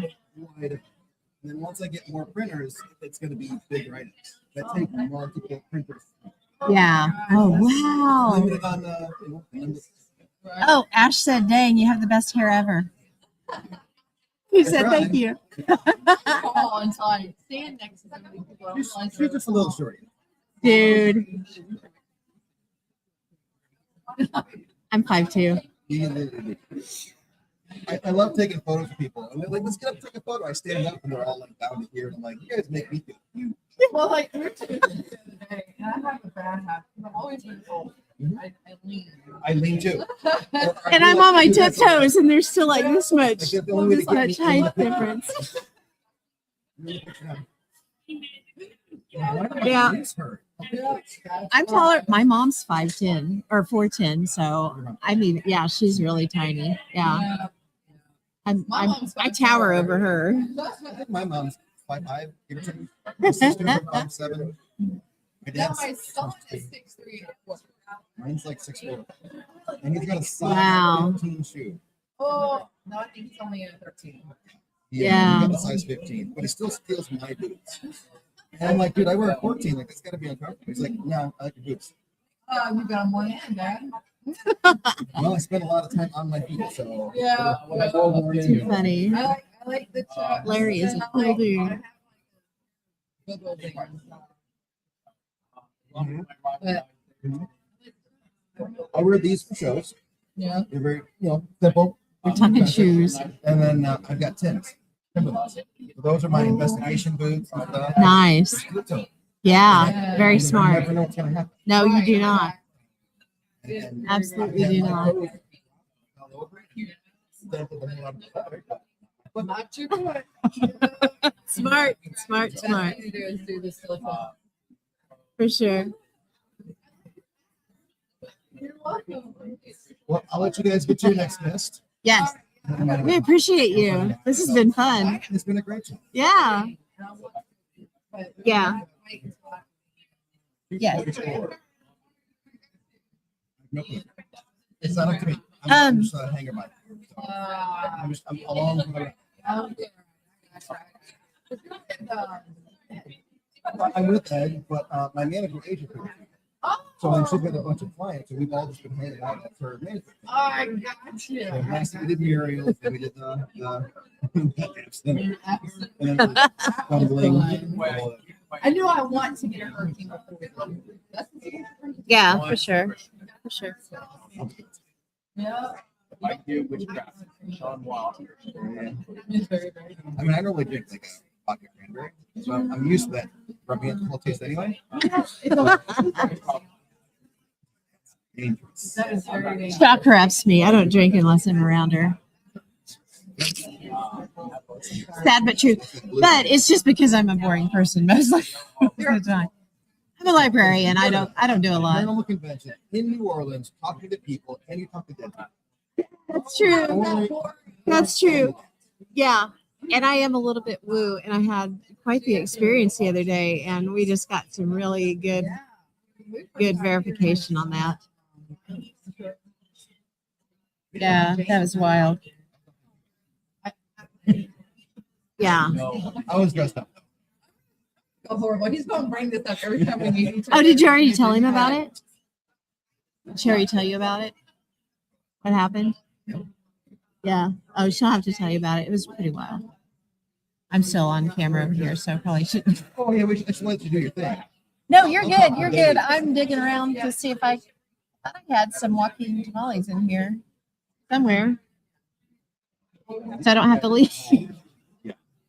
I'm counting down until I Dude. I am starving. because of all my drink. No. And I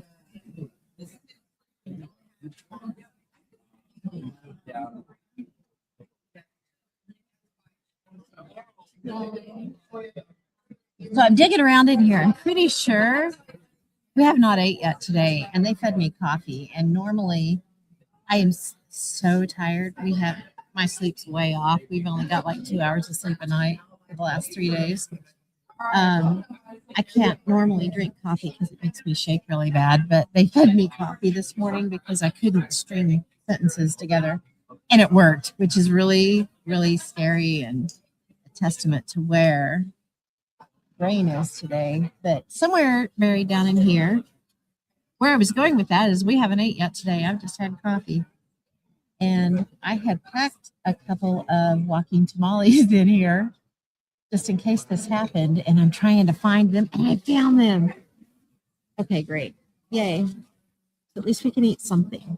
And if you've never had these, I'm going to plug them. This is Philo's Walking Tamales. These things are the bomb. They are so good. And they are going to keep us going here for a little bit longer, hopefully. And the best part about them, you can heat them up or you can eat them cold because they're already cooked. Yeah, absolute great flavor to them too. So good stuff.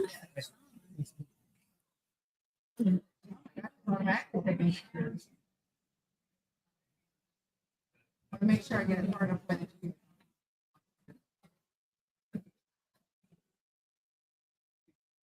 Beautiful ladies.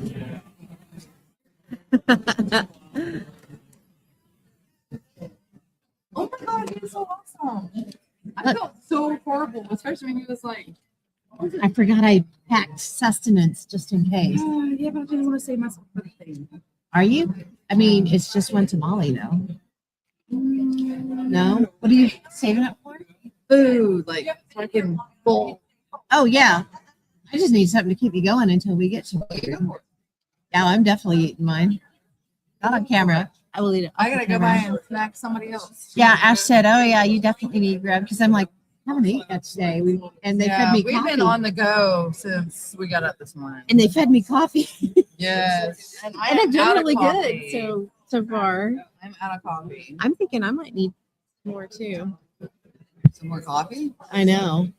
You? I know. I can get it downstairs up the thing. I pay the $5 for it. You want The other coffee that I How's got it going? for her was on the 4th floor. Good. There's David walking by. David.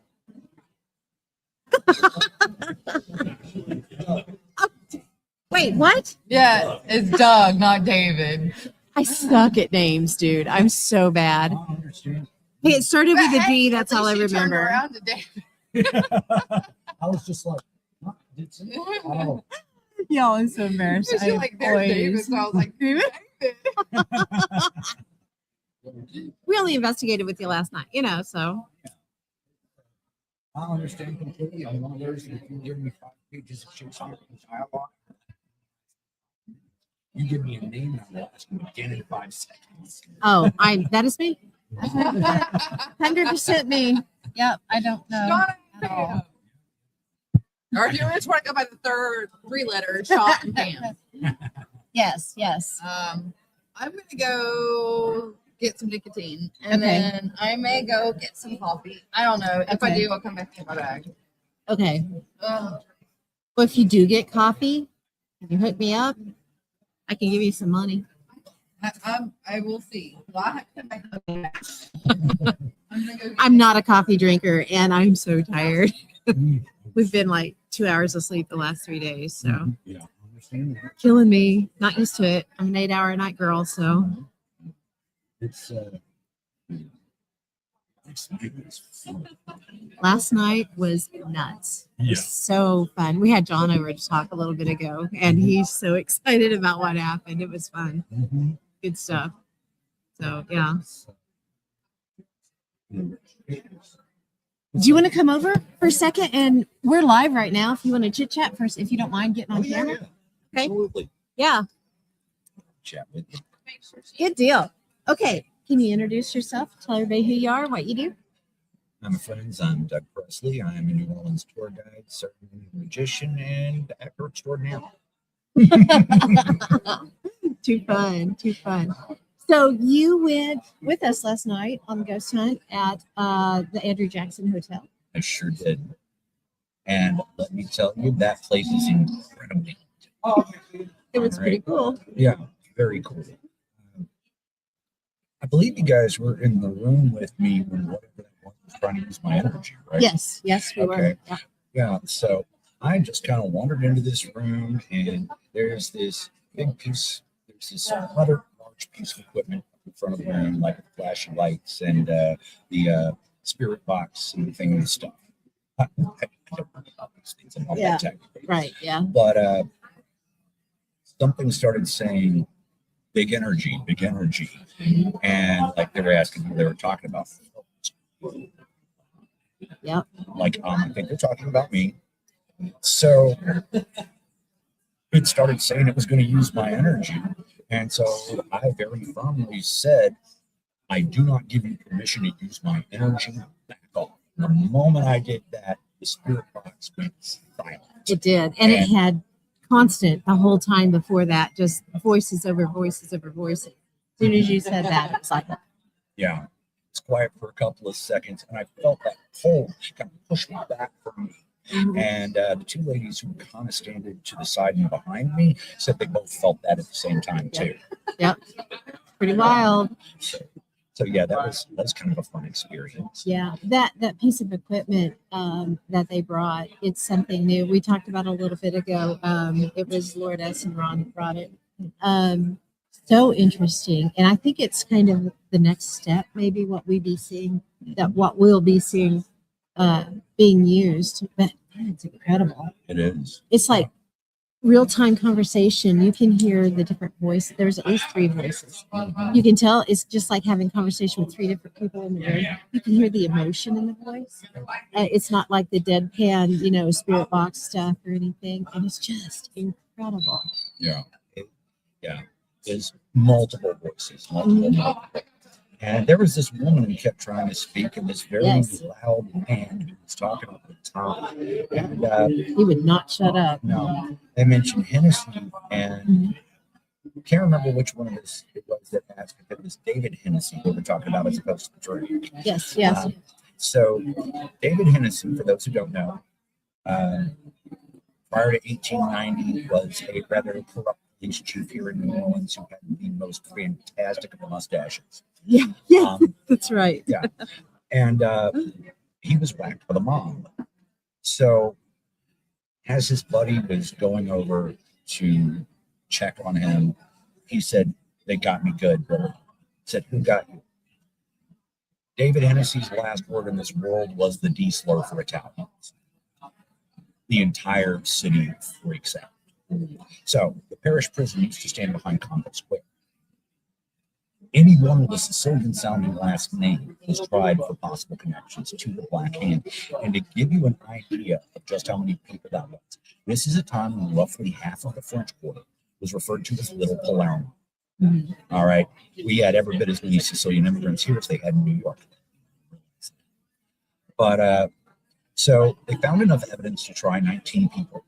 It was just enough to try them. That jury came back with a unanimous verdict of not guilty very quickly. And when word gets out, these people are going to be allowed to walk. An angry mob of roughly 2,000 people forms on Lafayette Square. They grab firearms, battering rams, pitchforks, whatever they can find, and they march in the parish prison. They grab 11 of these Sicilians that are in there, and they hang all of them. Wow. Largest, not the largest mass hanging in U.S. history. It's considered the largest mass lynching, though, because it's the biggest one not by a government, apparently. That's the metric. So hanging them wasn't enough for that mom. You're gonna stab them with pitchforks. You're gonna shoot them with the firearms. All of that. Now, of these 11 Sicilians, only 5 of them were actually connected to the case. The other 6 are in there on completely unrelated charges. No. So one of them one of those ghosts in that room identified himself as being one of the people in that mob. And he said, justice. And I said, no, 6 of those people weren't even connected to that case. That's not justice. That's murder. And I had to step out and leave before I got real. Yeah. Yep. They carry prejudices right on over into the afterlife. Too, Sure it do. sounds like pretty interesting. What do we got on here? Ash said Hot Springs, Arkansas was another mob stomping ground. That's interesting. Sure was. Wow. And he also said try a place called Parasol while you're there. It's an amazing hole in the wall place. Ooh, sounds interesting. Very cool. Monster drink. Yes. No. No. Oh my gosh, it's been crazy. So, what did you think about the investigation last night? I thought it was a lot of fun. I had several different experiences in several different rooms, and it was amazing. Okay, I've done paranormal investigations in that place before with Chris and Jen Talley, who were throwing this whole thing. But that was the most active I've ever seen it. Really? Really? Interesting. Yeah. Wow. It was pretty fantastic. Just in that one room. Yeah. I didn't go anywhere else. No, I didn't room. either. Yeah, and I was kind of, here I am stuck on crutches, and I'm like disappointed because I'm not going to be able to go upstairs and do all this stuff. I didn't need to. It was all right there on the first floor. Yeah. Worked out really well for me, anyway. I was trying to gain energy off of this man right here last night. Yeah. I kept saying big energy, like, come closer. And Yeah. I said, you do not have my permission. Back off. Yeah, we were just talking about that. That was so cool. So Yeah. cool of a night. Yeah. And one of Amazing the stuff. other rooms, 2 of them, I'm not sure whether we want to talk about what happened with them in that room because it is very traumatic and very heavy. But I get why she didn't really want to talk with me. It's like if I went through what she went through, I probably wouldn't want dudes around either. Like, screw it, I understand. Yeah. But she started off by messing with me, right? She named 3 of my ex-girlfriends over the spirit box That's awesome. and my grandfather. Wow. So I was just like, okay, cool. I'm getting out the room. Oh my god. Okay, I'm done. Yeah. We're out. Ash said New Orleans alone is just easier for spirits, even relatives who passed, to communicate for whatever reason.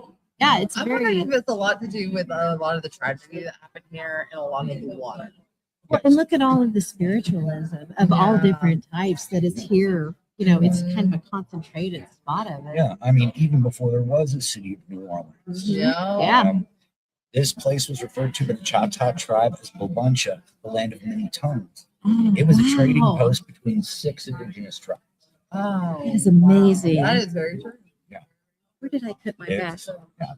It's very amazing. I have something to show you real Oh, quick. you got the 2 bones right now. Oh my goodness. Yeah, Something is yeah. with you. So I have I have ancestors that are from New Orleans, right? Oh, And one of the oldest personal photos that we have in our family is of George Lightman, and he's buried. I believe it's in St. Louis, Florida. Okay, and so I brought it with me. I was hoping we could get over there. It's probably not going to happen. How cool is this?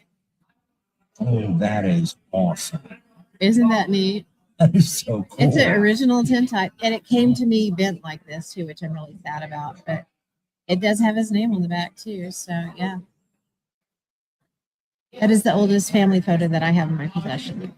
I'm the one that's interested in genealogy, so I got lucky, and all of it got passed down to me to take. So yeah, I was like, yeah, I know. Sometime we're gonna have to get over there. We'll be here next year too. So hopefully I'll be off crutches by then. So Next year, hopefully, we can come like a couple days before, so that way we have the next day to do it. Absolutely. So I can show this here. Let me show it up here too, so I can see him. That is George Lightman. Yep, right there. Very cool stuff. Yeah. It's fun. Oh my gosh. And there's, I don't know, do you feel energy? I love that. What do you think?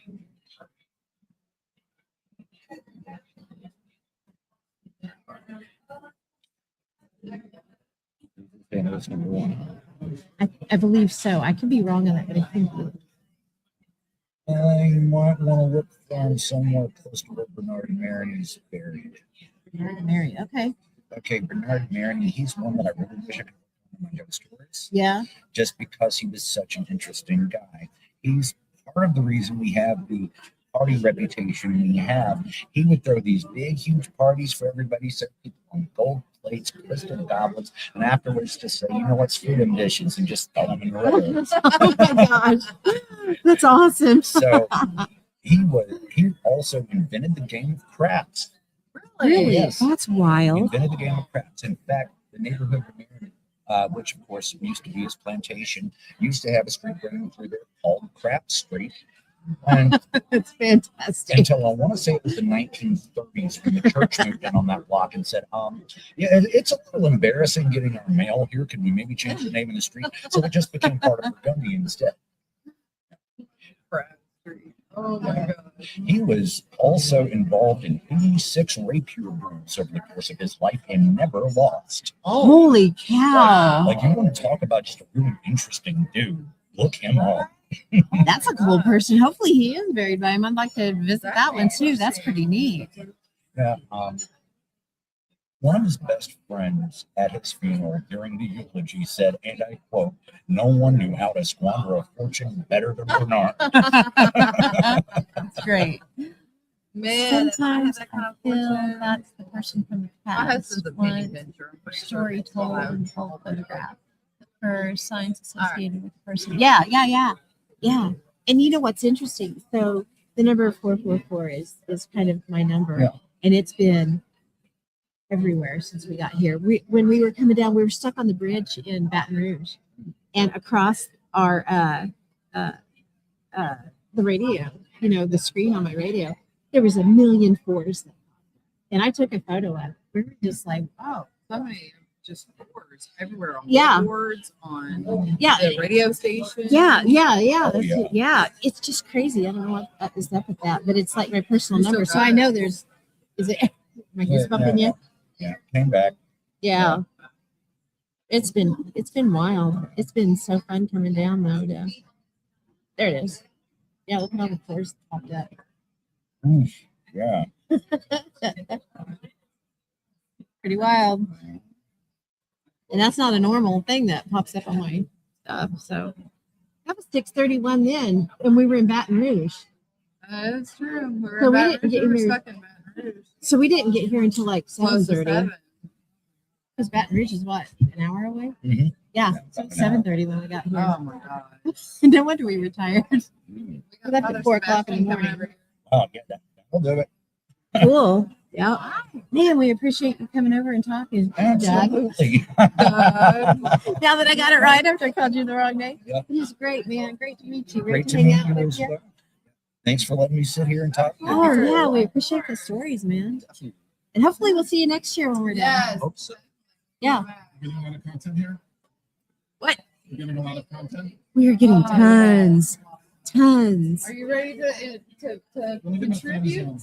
Oh, cool. That'll work. I had a fun time this week. Yeah, it was great. Good time. Yeah, definitely. You'll have to keep in touch with us so we can get maybe get you on the show to talk more about New Orleans. Okay, Ash, you saying sometimes I feel that's the person from the past that wants their story told in the old photograph looks for signs associated with the person. Combination street crime ghost tours. Okay, say that again. Combination street crime ghost tours. Ghost tours. Okay. Interesting. Yeah. Combination street crime ghost or true crime ghost tours. I'm sorry. Yeah, we're gonna have to look them up for sure. But yeah, Ash, you're right, and that's why I brought up the fours. They have just been. That's kind of my number anyway. They are everywhere right now. So I know there's something going on. I don't know if you can see on my screen. Oh, it's gonna blur. Trying to get it to where it won't. Yeah, that sucks. That picture sucks. But those are 4s that are everywhere. What? Oh. Okay. Sean. You're totally fine. Totally fine. Take your time. Yep. Well, good, man. How are you? Good. I can't hear with these headphones on. I feel like a dummy. Okay, example. I took a picture of a headstone at a cemetery, and then the people's story kept popping up in my real life. Cool. You know, we've had that kind of happen in the past. There's a cemetery near us that we go out and investigate sometimes. It's in fact, it's kind of where we taught ourselves to investigate at. So we go back there a lot just to hang out. And there was an area that had never really spoken to us before, and it popped up. And this guy, I can't remember what he kept saying, but it was just really insistent. And went and looked him up and found all kinds of information. Found out that the child spirit in the cemetery itself that talked to us a lot, his name was Carl, and he wasn't buried with this person. He was buried like 2 or 3 rows over and about a half a section up. And that child that talks to us ended up being his son. And it was the craziest thing. It was just so cool. But yeah, just out of the blue, we got tons of communication from this one headstone from this one grave one night. Really wild. So cool place. I know a lot of people are like, yeah, so there's really nothing in cemeteries. There is some things in cemeteries. It's I'm sure they're not there all the time. I mean, I hope they're not there all the time for their sake. But yeah, interesting. Very cool. Yeah, it was really neat. Really, really cool stuff. So yeah. But I think we're gonna leave the live up. I'm gonna duck to the side and eat really quick because I am not eating on camera. But I gotta do something here. It's just coffee is not cutting it. Oh man, I shoved it back in here now. Okay. We will be back. This was in Colorado Springs, the family who named Cripple Creek. Oh, cool. I've actually been to Cripple Creek. I was pretty young when we went, but we went up and we got to pan for gold. And I think I still have the little container with the gold flakes in it. That was from, goodness, when was that from? I was probably 6 or 7 years old. So that would have been, oh my God, that would have been like 50 years ago. That's crazy. So yeah, probably need more coffee. You're right. Not a coffee drinker, but boy, I am today. It is keeping me going.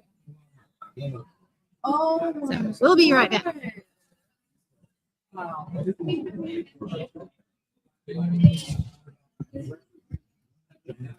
How's it going? Good.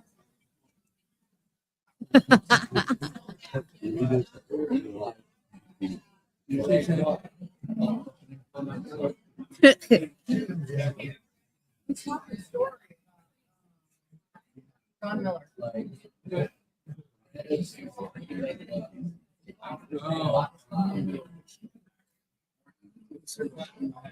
Yeah.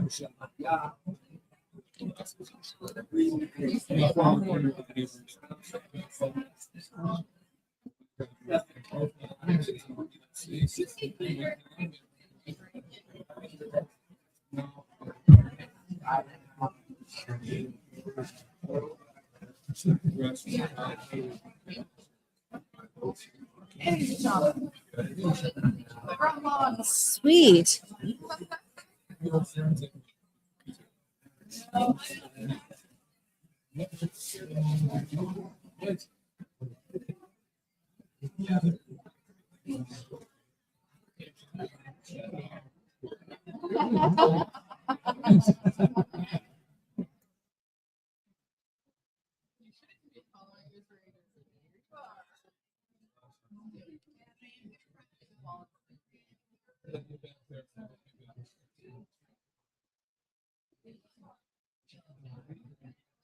Oh, that's really cool. Couple, they died in a carriage accident. Wow, that's wild. Okay, I promise I'll be back.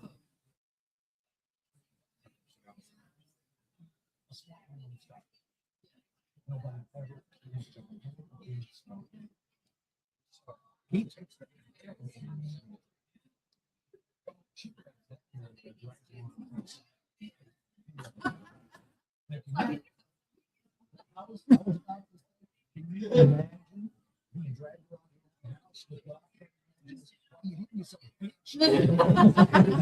my God, that's funny.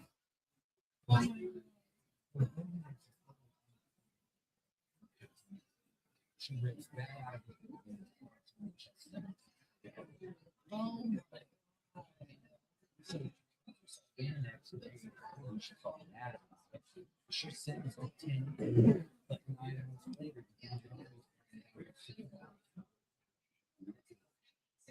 a very petty little situation. You know what? Everybody in the parish paid him hard.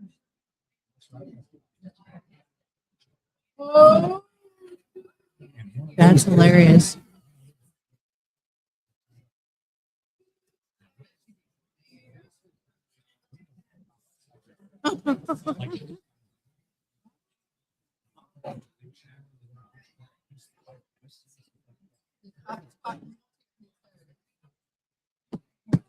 Have a seat. Thank you so much. Oh, no, you're good. You're good. How's your day going? Good. I'm a little shaky today. Oh, darn it. Yeah, I'm getting my Parkinson's surgery in 3 months. Oh, wow. Yeah, That's cool. the shaking will end. Darn it. My uncle had that. I'm so sorry. That sucks so bad. Yeah, it does suck. But I started a charity called Rock to Cure Parkinson's. Nice. Nice. Everybody, if you don't know who this is, you're not in the paranormal world at all, because this is none other than Father Sebastian himself of the vampire world. Those in the vampire world should know who it is. If you don't, Oh, yeah. you're not in the This is right a live feed. We're live feed. Yes. We're live. So tell us how you got into a vampire. Well, I've always been a vampire. So I suck. And my mother was telling me about Anne Rice, and I read Interview with the Vampire when I was 12, and I thought it was a horrible book. Right? Yeah. It sucked. And then I read The Vampire Lestat. It's like, all right, I'm home. Yeah, That is the truth. that was one of the best books she made. But I also loved Memnock the Devil. That was Memnock, very yeah. interesting. I preferred it when her vampires were atheists. Oh, yes, true. Because Memnock the Devil really did go into a deep on the devil and God.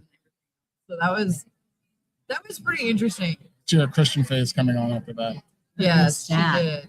did. Holy cow. How could you not be in love with this dad? Right? I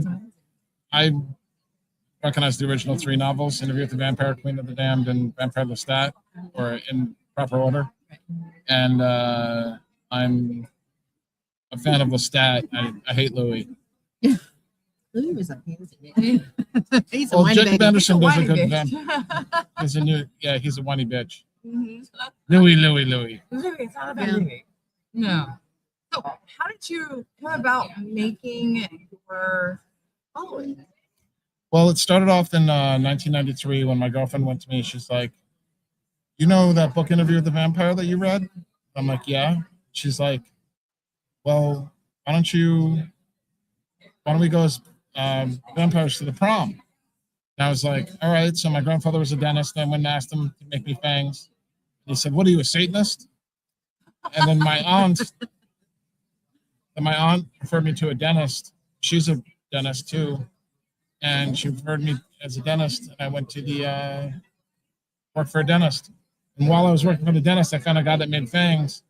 And on first Sunday of May, 1993, November 1993, Dawn, my girlfriend, and I got fangs. She sadly passed on. She had a brain aneurysm. Oh, dude. She had all sorts of health problems. I wanted to make her feel immortal by being a vampire at the prom. That's amazing.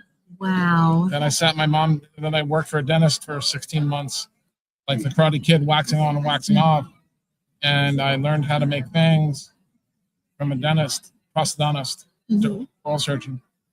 and that was the start of my career. So Christmas Day, 1994, I sat my mom down and I made her fangs. That's incredible. Mom got banged. It was my first fang client.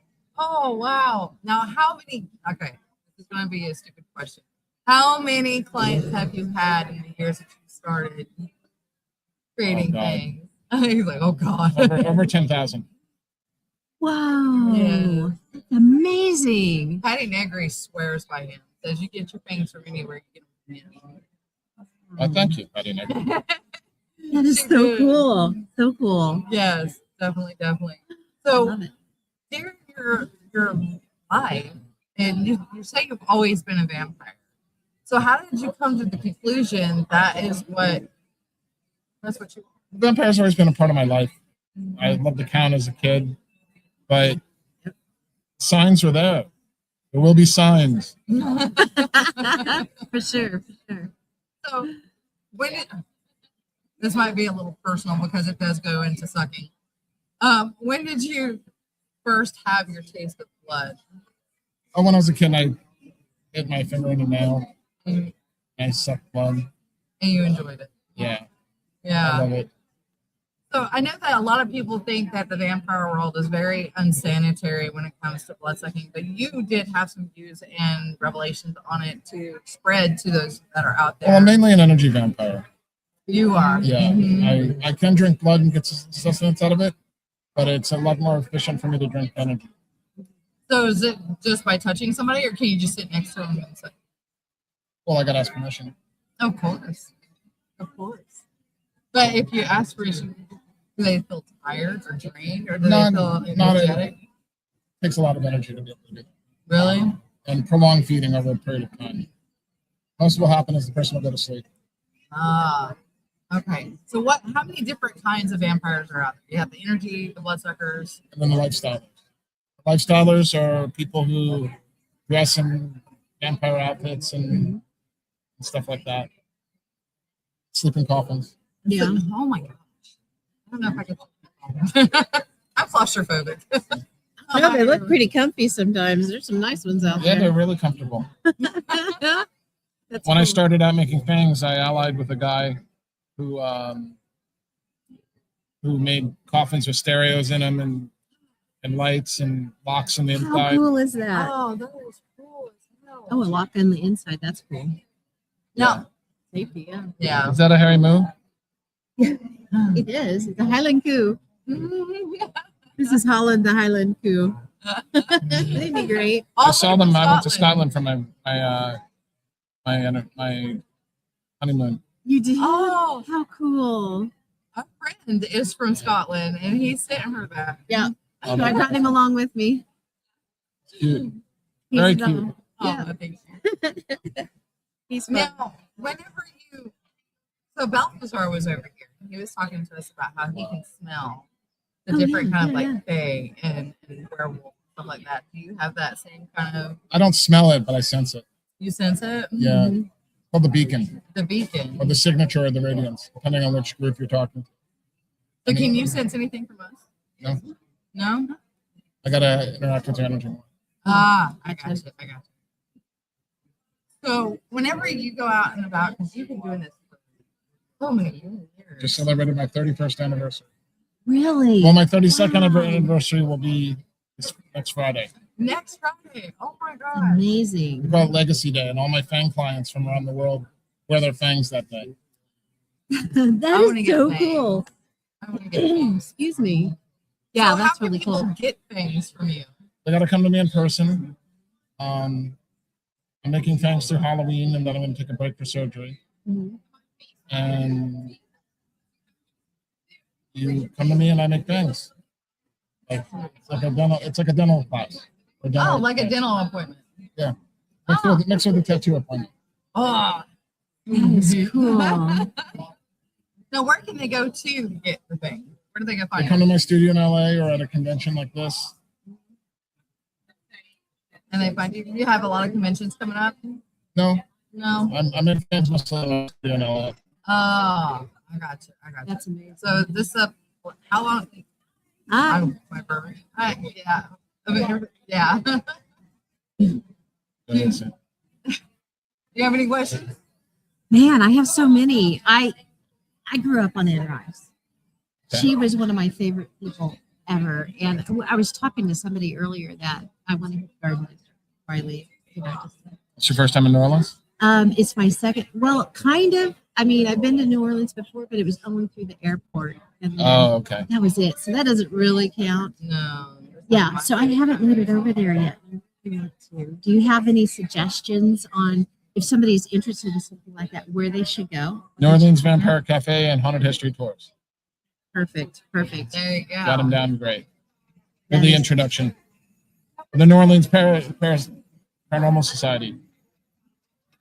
Very cool. Very cool. Y'all should definitely come to this convention next year because, I mean, if you're out and about right now and you're in New Orleans, you need to be coming here right now because we're open for another, 2 hours, hour and a half. So Ash is on here. He said, "Hey, buddy, it's just me." And then he said, "I can sense all three of you, and make sure that we eat at Parasols." Parasols. He said it's a little hole in the wall, but it's excellent food. Oh, cool. Yeah. Definitely check that out. Are they from New Orleans? No, he's from Colorado, but he was here just recently. Oh, okay. And are you a vampire? Ash is a good vampire name. It is a good perfect, isn't vampire it? name. Very much so. So, do you do a lot of I know you say you do a lot of your work out of LA. So, are you constantly doing work out of LA, or do you go travel around to show off your stuff? I do, but I got diagnosed with Parkinson's 5 years ago. And I've been working on a new project called Rock to Cure Parkinson's, working with the Michael J. Fox Foundation. Nice. Yeah, we have a member of our board is from not the vampire community, from the Michael J. Fox Foundation, and she's an advisor, and we actually have a board member that's from the Michael J. Fox Foundation. I'm that much removed from Michael J. Fox, and I want to meet him someday. Oh, I hope you get to meet him because he is still going strong. He's killing it. He is. It is amazing. So it kind of gives you that hope, especially when you're diagnosed with something like Parkinson's. Sucks. Oh, Yeah. Sucks more than being a vampire. That's awesome.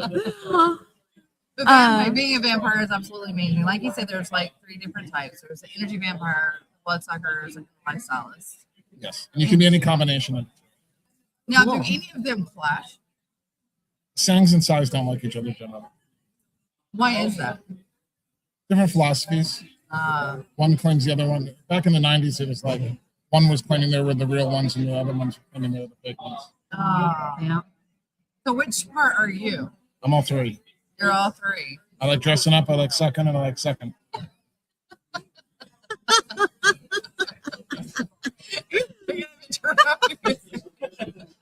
That's perfect timing. Ash said, "I would say I'm more psychic than anything." And then he said 222. He's in Colorado, so it was 222 at the time. Whenever he was, Yep. Oh, wow. Okay. That's cool. Have you been doing the live feed all weekend? Yes, Yeah, we we've have been been. all weekend. We've Oh, been that's so great. busy all weekend. Don't we all? Oh, well. I'm sucking and sucking. So if you had, do what? He said, "Don't we all?" If you had anything to say to the vampire community that's out there that admire you and look up to you, what would you say to them? Stay within the law, and if you live in a place where you aren't accepted, just remember that you're not as scary as you seem. Very cool. True. Very cool. Now, how would somebody, if they kind of had that urge or they knew deep down they were a vampire, what would they get? I wrote a book called Black Veils. You can get that on Very nice. Amazon. Black Veils, 888 edition. There you go. And Jesus is 777, Satan is 666, and the vampire is 888. Wow, I didn't know that. That's cool. Really? And then another thing would be, I know you spoke to the vampire community itself. What would be something that you would want to tell the public in general about vampires? We're a lot of fun, and we have all sorts of people involved in our community. I got a lot of friends who are fairies and dragons and lycanthropes and stuff, and they exist too. Yeah, we were just told we were part of it. I was told I was a mutt. Well, Mutt. and she was told she was fake. Well, Parkinson's took my sense of smell, so I can't do that. Oh. It's quite all right. It's quite all right. We had Balthazar tell us that stuff. Yeah, he did. Yeah. All right. So everybody, if you're interested in the vampire community, Black Belt 888, Yes, get it on Amazon. get it It's on a quick Amazon. read. It's only 400 pages. And Nice. if you're in LA, not Lower Alabama, the other LA, go get Spain shopping. That's great. That I is love great. telling people from California that because I am from LA, Lower Alabama. So yes, look up the man here. He's amazing. Y'all need to give him a shout out and tell him hello. Yeah. 2468. Who do we appreciate? Sebastian, everybody. Yes. Thank you so much for Thank being you here. so much for Can we get a picture with you before we leave? Oh, before you leave? Okay. Oh, that's your phone. Sorry. Trying to get everybody's pictures.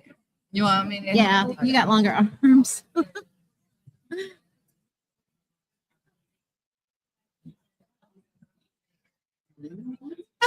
Nice. Thank you so Thank much. you. My pleasure. This has been great. Appreciate it. How are you guys? Good. Oh, We did. We did. Wasn't we that did. great? Yeah, it was amazing. fantastic. Especially with Borders and How Bourbon. cool was that? Oh my gosh. So great. That was amazing, guys. Shauna, by the way.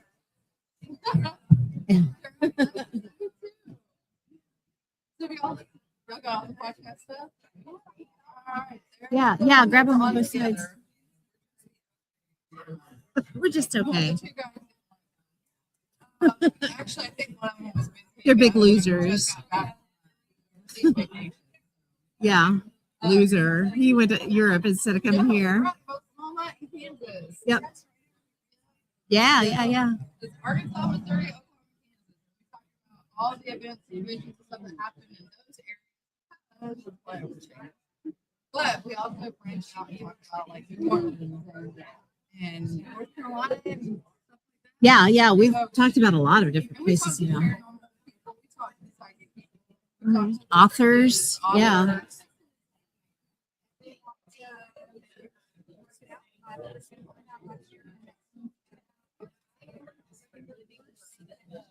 Oh, absolutely. Wow, that's great. Our email is right there on there. If you email us, say shop Pam or okay. I'm this person with the books. Can I get on the show or do you have anything else? That would be great.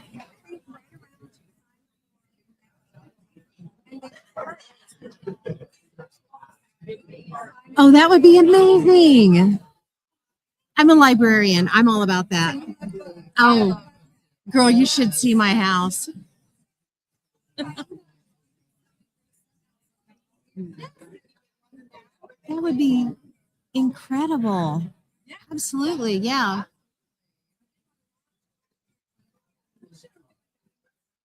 My granddaughter's birthday. No, I didn't. Not yet. But I will here in a minute. There's too much happening. Oh my God. You guys are- Yeah. What? I'll be 48. Well, whatever you do,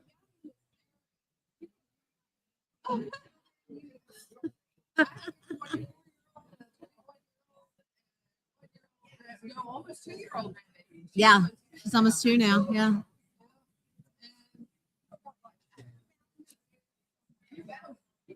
So we're like the ones that we're, Well, you know what? I'm from LA, Lower Alabama.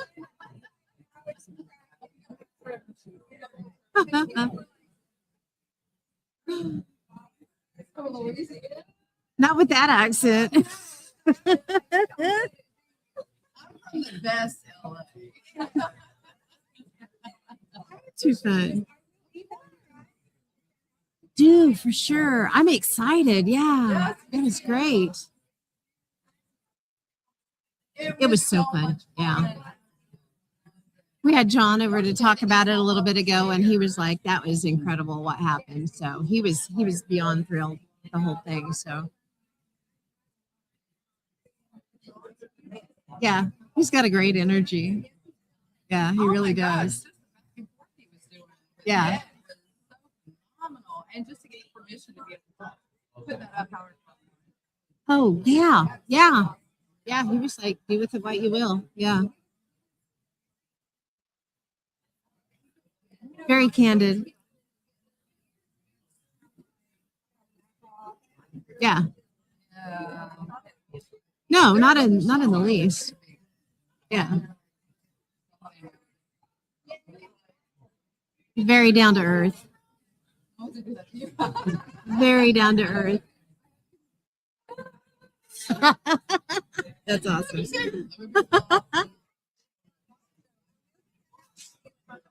That's exciting. Thanks for stopping by and chit chatting too. That's great. Hope you guys have a great rest of your day. Okay, I'm eating. No, I didn't. Oh, you did? No, I did not. I don't know. I'm probably going to get it. These are actually really good. The energy, what? These. Those? I'm not really that hungry right now. Okay. I'm excited. How are you? Oh, podcast. She has several. I have two. We are together on the Mostly Paranormal Podcast. And we talk about events and conventions and stuff that happen in Arkansas, Missouri, Oklahoma, and Kansas. Because we're the Irish states, everybody flies over us and goes north, south, east, west. Yeah. Nobody even thinks there's stuff that happens in the middle of the United States. But it really does. So, yeah. Yeah, we're right on the 37th parallel, so we have all kinds of weird stuff going on all the time. Yeah. Yep. Definitely. And it's like, come on, guys, there's stuff that happens here too. Oh, for sure, for sure. You were at the Andrew Jackson last night, weren't you? Were you there last night?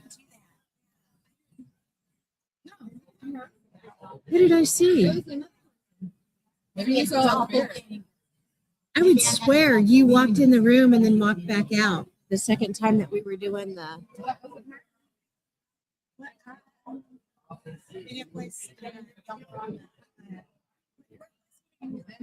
The Andrew Jackson Hotel. That's weird. I kid you not. I would absolutely swear you were there. Who did I see? You didn't see her? Because you were in the room with me. And I swear to God, it was you that walked in and then walked back out. Because I saw you earlier when we got here or when I came in first.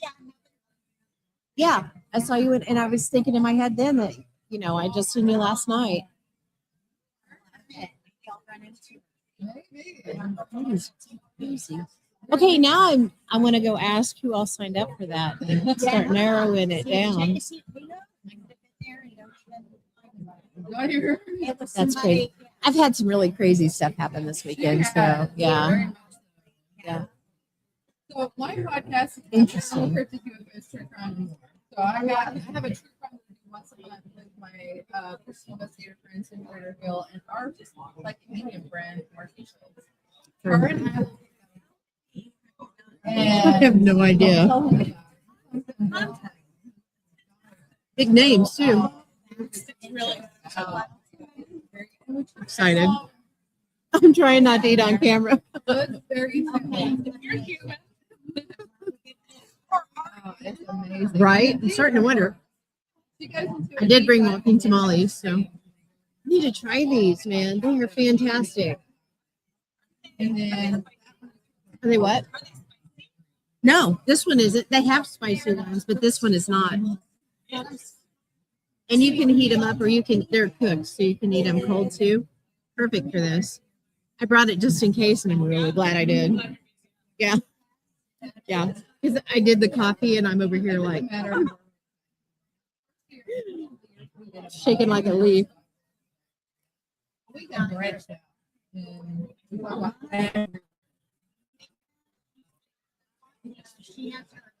Do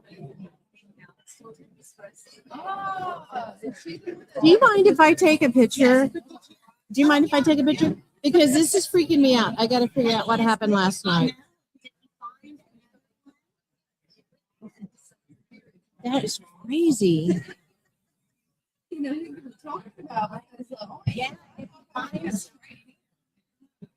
It was her. I mean, it was her. There's no doubt about it. Yeah, it is weird. Last night we went to the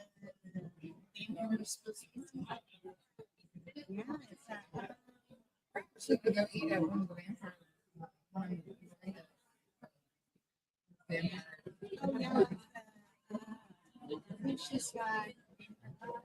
Yeah, Yep. she's got like 3 of them, I think.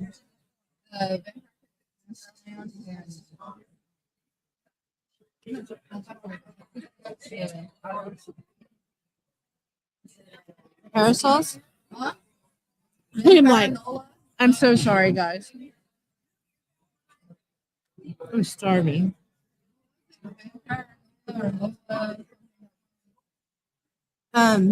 Nola Vampires. Oh, okay. So that's I was in the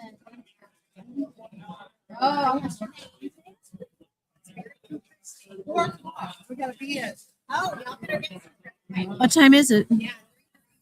Oh, crud. Okay.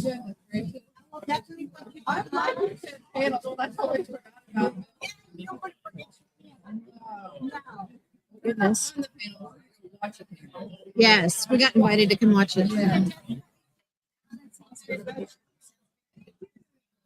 Thank you. Yeah, that's really cool. Ash said New Orleans is like that. That is weird because he's hearing our conversation. I swear to God, that was her. I'm not kidding you. I don't remember seeing that. You know, the weird part, I mean, I saw her when I came in and I was like, oh, yeah, you know, she was at the hotel last night and didn't think anything more of it. So now that I'm thinking about it, the only time I saw her at the hotel was when she walked in the room during our second session.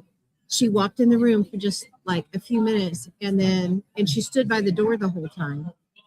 And then she walked back out. So she would be on video. She would be on video. She would be on video. What the?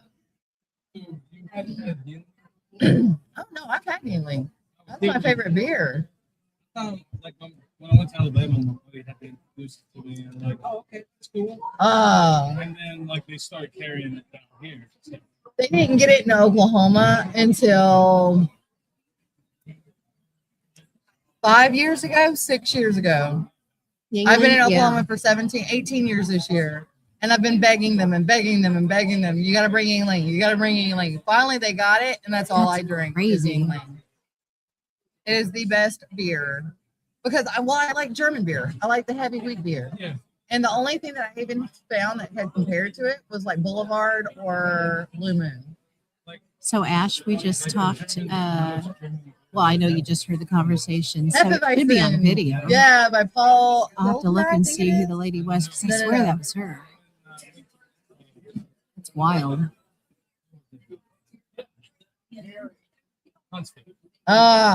Because they had for Western trip, but it's also a German town. Yeah. So I had beer. Absolutely. Absolutely. My dad's German, so I've had a lot of like my favorite snack is buttered toast with Maggie. Just bring buttered toast with Maggie. Maggie is like the soy sauce of Germany. Okay. Okay. So I just put butter on it. Well, usually it's rye bread, not regular toast, but it's very expensive to get rye bread where I'm at. It's like $30 for half a loaf. And I get it. I put butter on it, a piece of salami, Maggie, and then a piece of salami. And that's my sandwich. That's my favorite No, thing. we just And I blame realized my something. She Oma, 'cause recorded every it time I last go night. visit her, she would not even 2 minutes in the door. She's she did a making live stream last a night. sandwich for us to So eat. It's like, I was just telling her we're not the even thing that I hungry. remember now that I'm No, it thinking doesn't about matter it at all. because it's weird. is I saw you walk in the door and stand by the door for just a little bit, Yep. walk back out, but I don't remember No. seeing you in No, your outfit too. that night. Yeah. So you should have been right there with us. You know what I mean? In the group. Yeah. In the group. Exactly. How you mama them? Yeah. How you mama them? Say it a little faster. I know. They met a There should guy be with somebody his name, totally a guy different. named I swear it was you though. I mean, because I saw you when I all the walked in stuff and that's going on. It's you know, thinking, oh, I saw it. Yeah. Yeah, it's strange though, because Shaw's like, I don't remember anybody that even looked. So that's the weird part. We'll do it. We'll do it. I mean, how Crazy. Brady was telling me that he talked to Jen and we're like the official podcast for the Paracon because we're the only ones podcasting. Okay, so can you tell her how to watch the live stream from last night? Oh, Did you get a card? Yeah, is it? Actually, if you go to Oh, yeah, we've said hi the whole thing every time you walk by. Very cool. I swear, yeah, Shaw doesn't remember, but see, it's so strange because I was like, yeah, you were at the hotel last night, and she's like, no. I'm like, I swear, you walked in for a few minutes and then you walked back out. But she caught it on live stream, so we're gonna look and see who it was that I saw.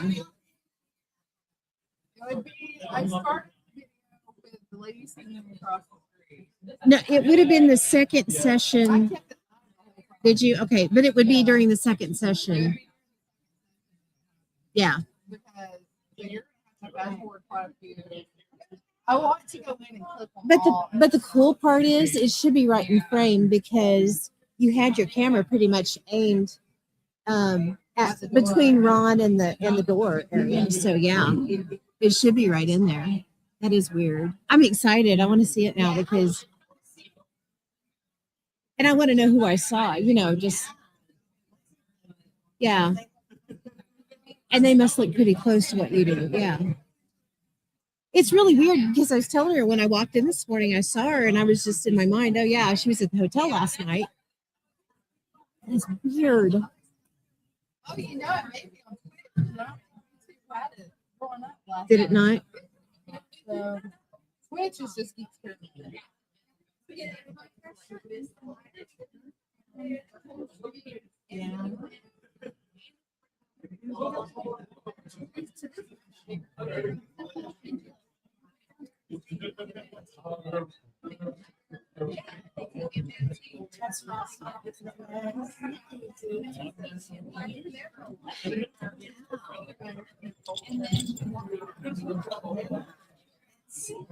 Well, somewhere in there you slipped in the Andrew Jackson. That is so crazy. Because I'm adamant, you know, I said adamant. So cool. I might have to try to find it. Yeah. Yeah. If that's not her. That's No, that's not her. No, that's not who I'm thinking of. Because she was standing over across from me. That girl was. how far into it? Was it why Doug was standing right there? Doug away from him. I don't recall where Doug was at that time. I'm not sure Doug was in there, actually. So it was after he left. Yeah, it was the second. Are you in the second session back there? I think it was after he left. I don't recall him standing there at the time. That would be so cool.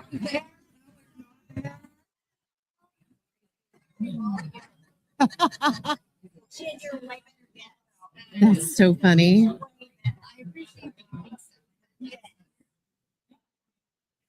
Yeah, I've had a couple of really strange things happen this weekend.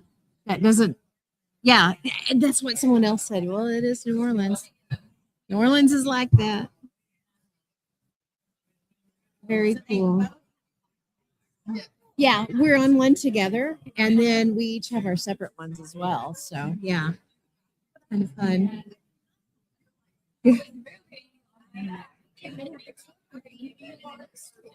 Wow. Did you grab card? Okay. Did you grab this card? We will hook you up with all the cards. Oh, nice. Okay.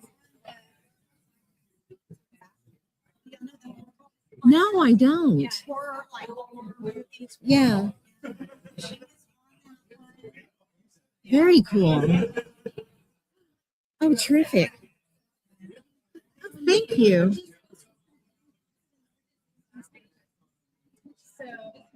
Very cool. That's amazing. That is so cool. I appreciate that. Thank you. I'm keeping all my cards in one spot so I don't lose them all.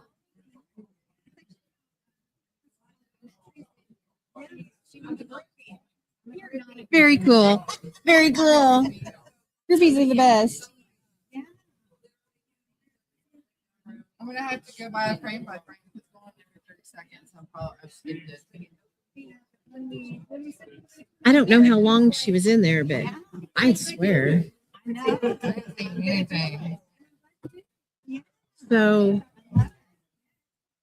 I know that I know it's there. It has to be All right, there. guys, we're gonna end the stream right here because we're gonna go live that way so you guys can see the Gettysburg Museum up there, and we're gonna see Bill Slevin. So stay tuned. We'll come back. Ash said, "What if the lady you're talking to happens to look like the person from the past from the hotel?" Oh, She had a are black you T-shirt from on and New everything, Orleans? though. Texas. Oh, that's right. Might have to research that area. and Yeah, I'm gonna have to see. figure it out. You This is said gonna you were drive me psychic, crazy. Ash. So Come back and let us know. Maybe see if you can get some of your guides to probably, if you're psychic. I'm sorry, I don't know if you are or not, but I think Yeah. I thought you said psychic Yeah, earlier. yeah. Kind of get with your guide and see what your guides say. Do you want to see what she looks like? Can we show them? Step around here.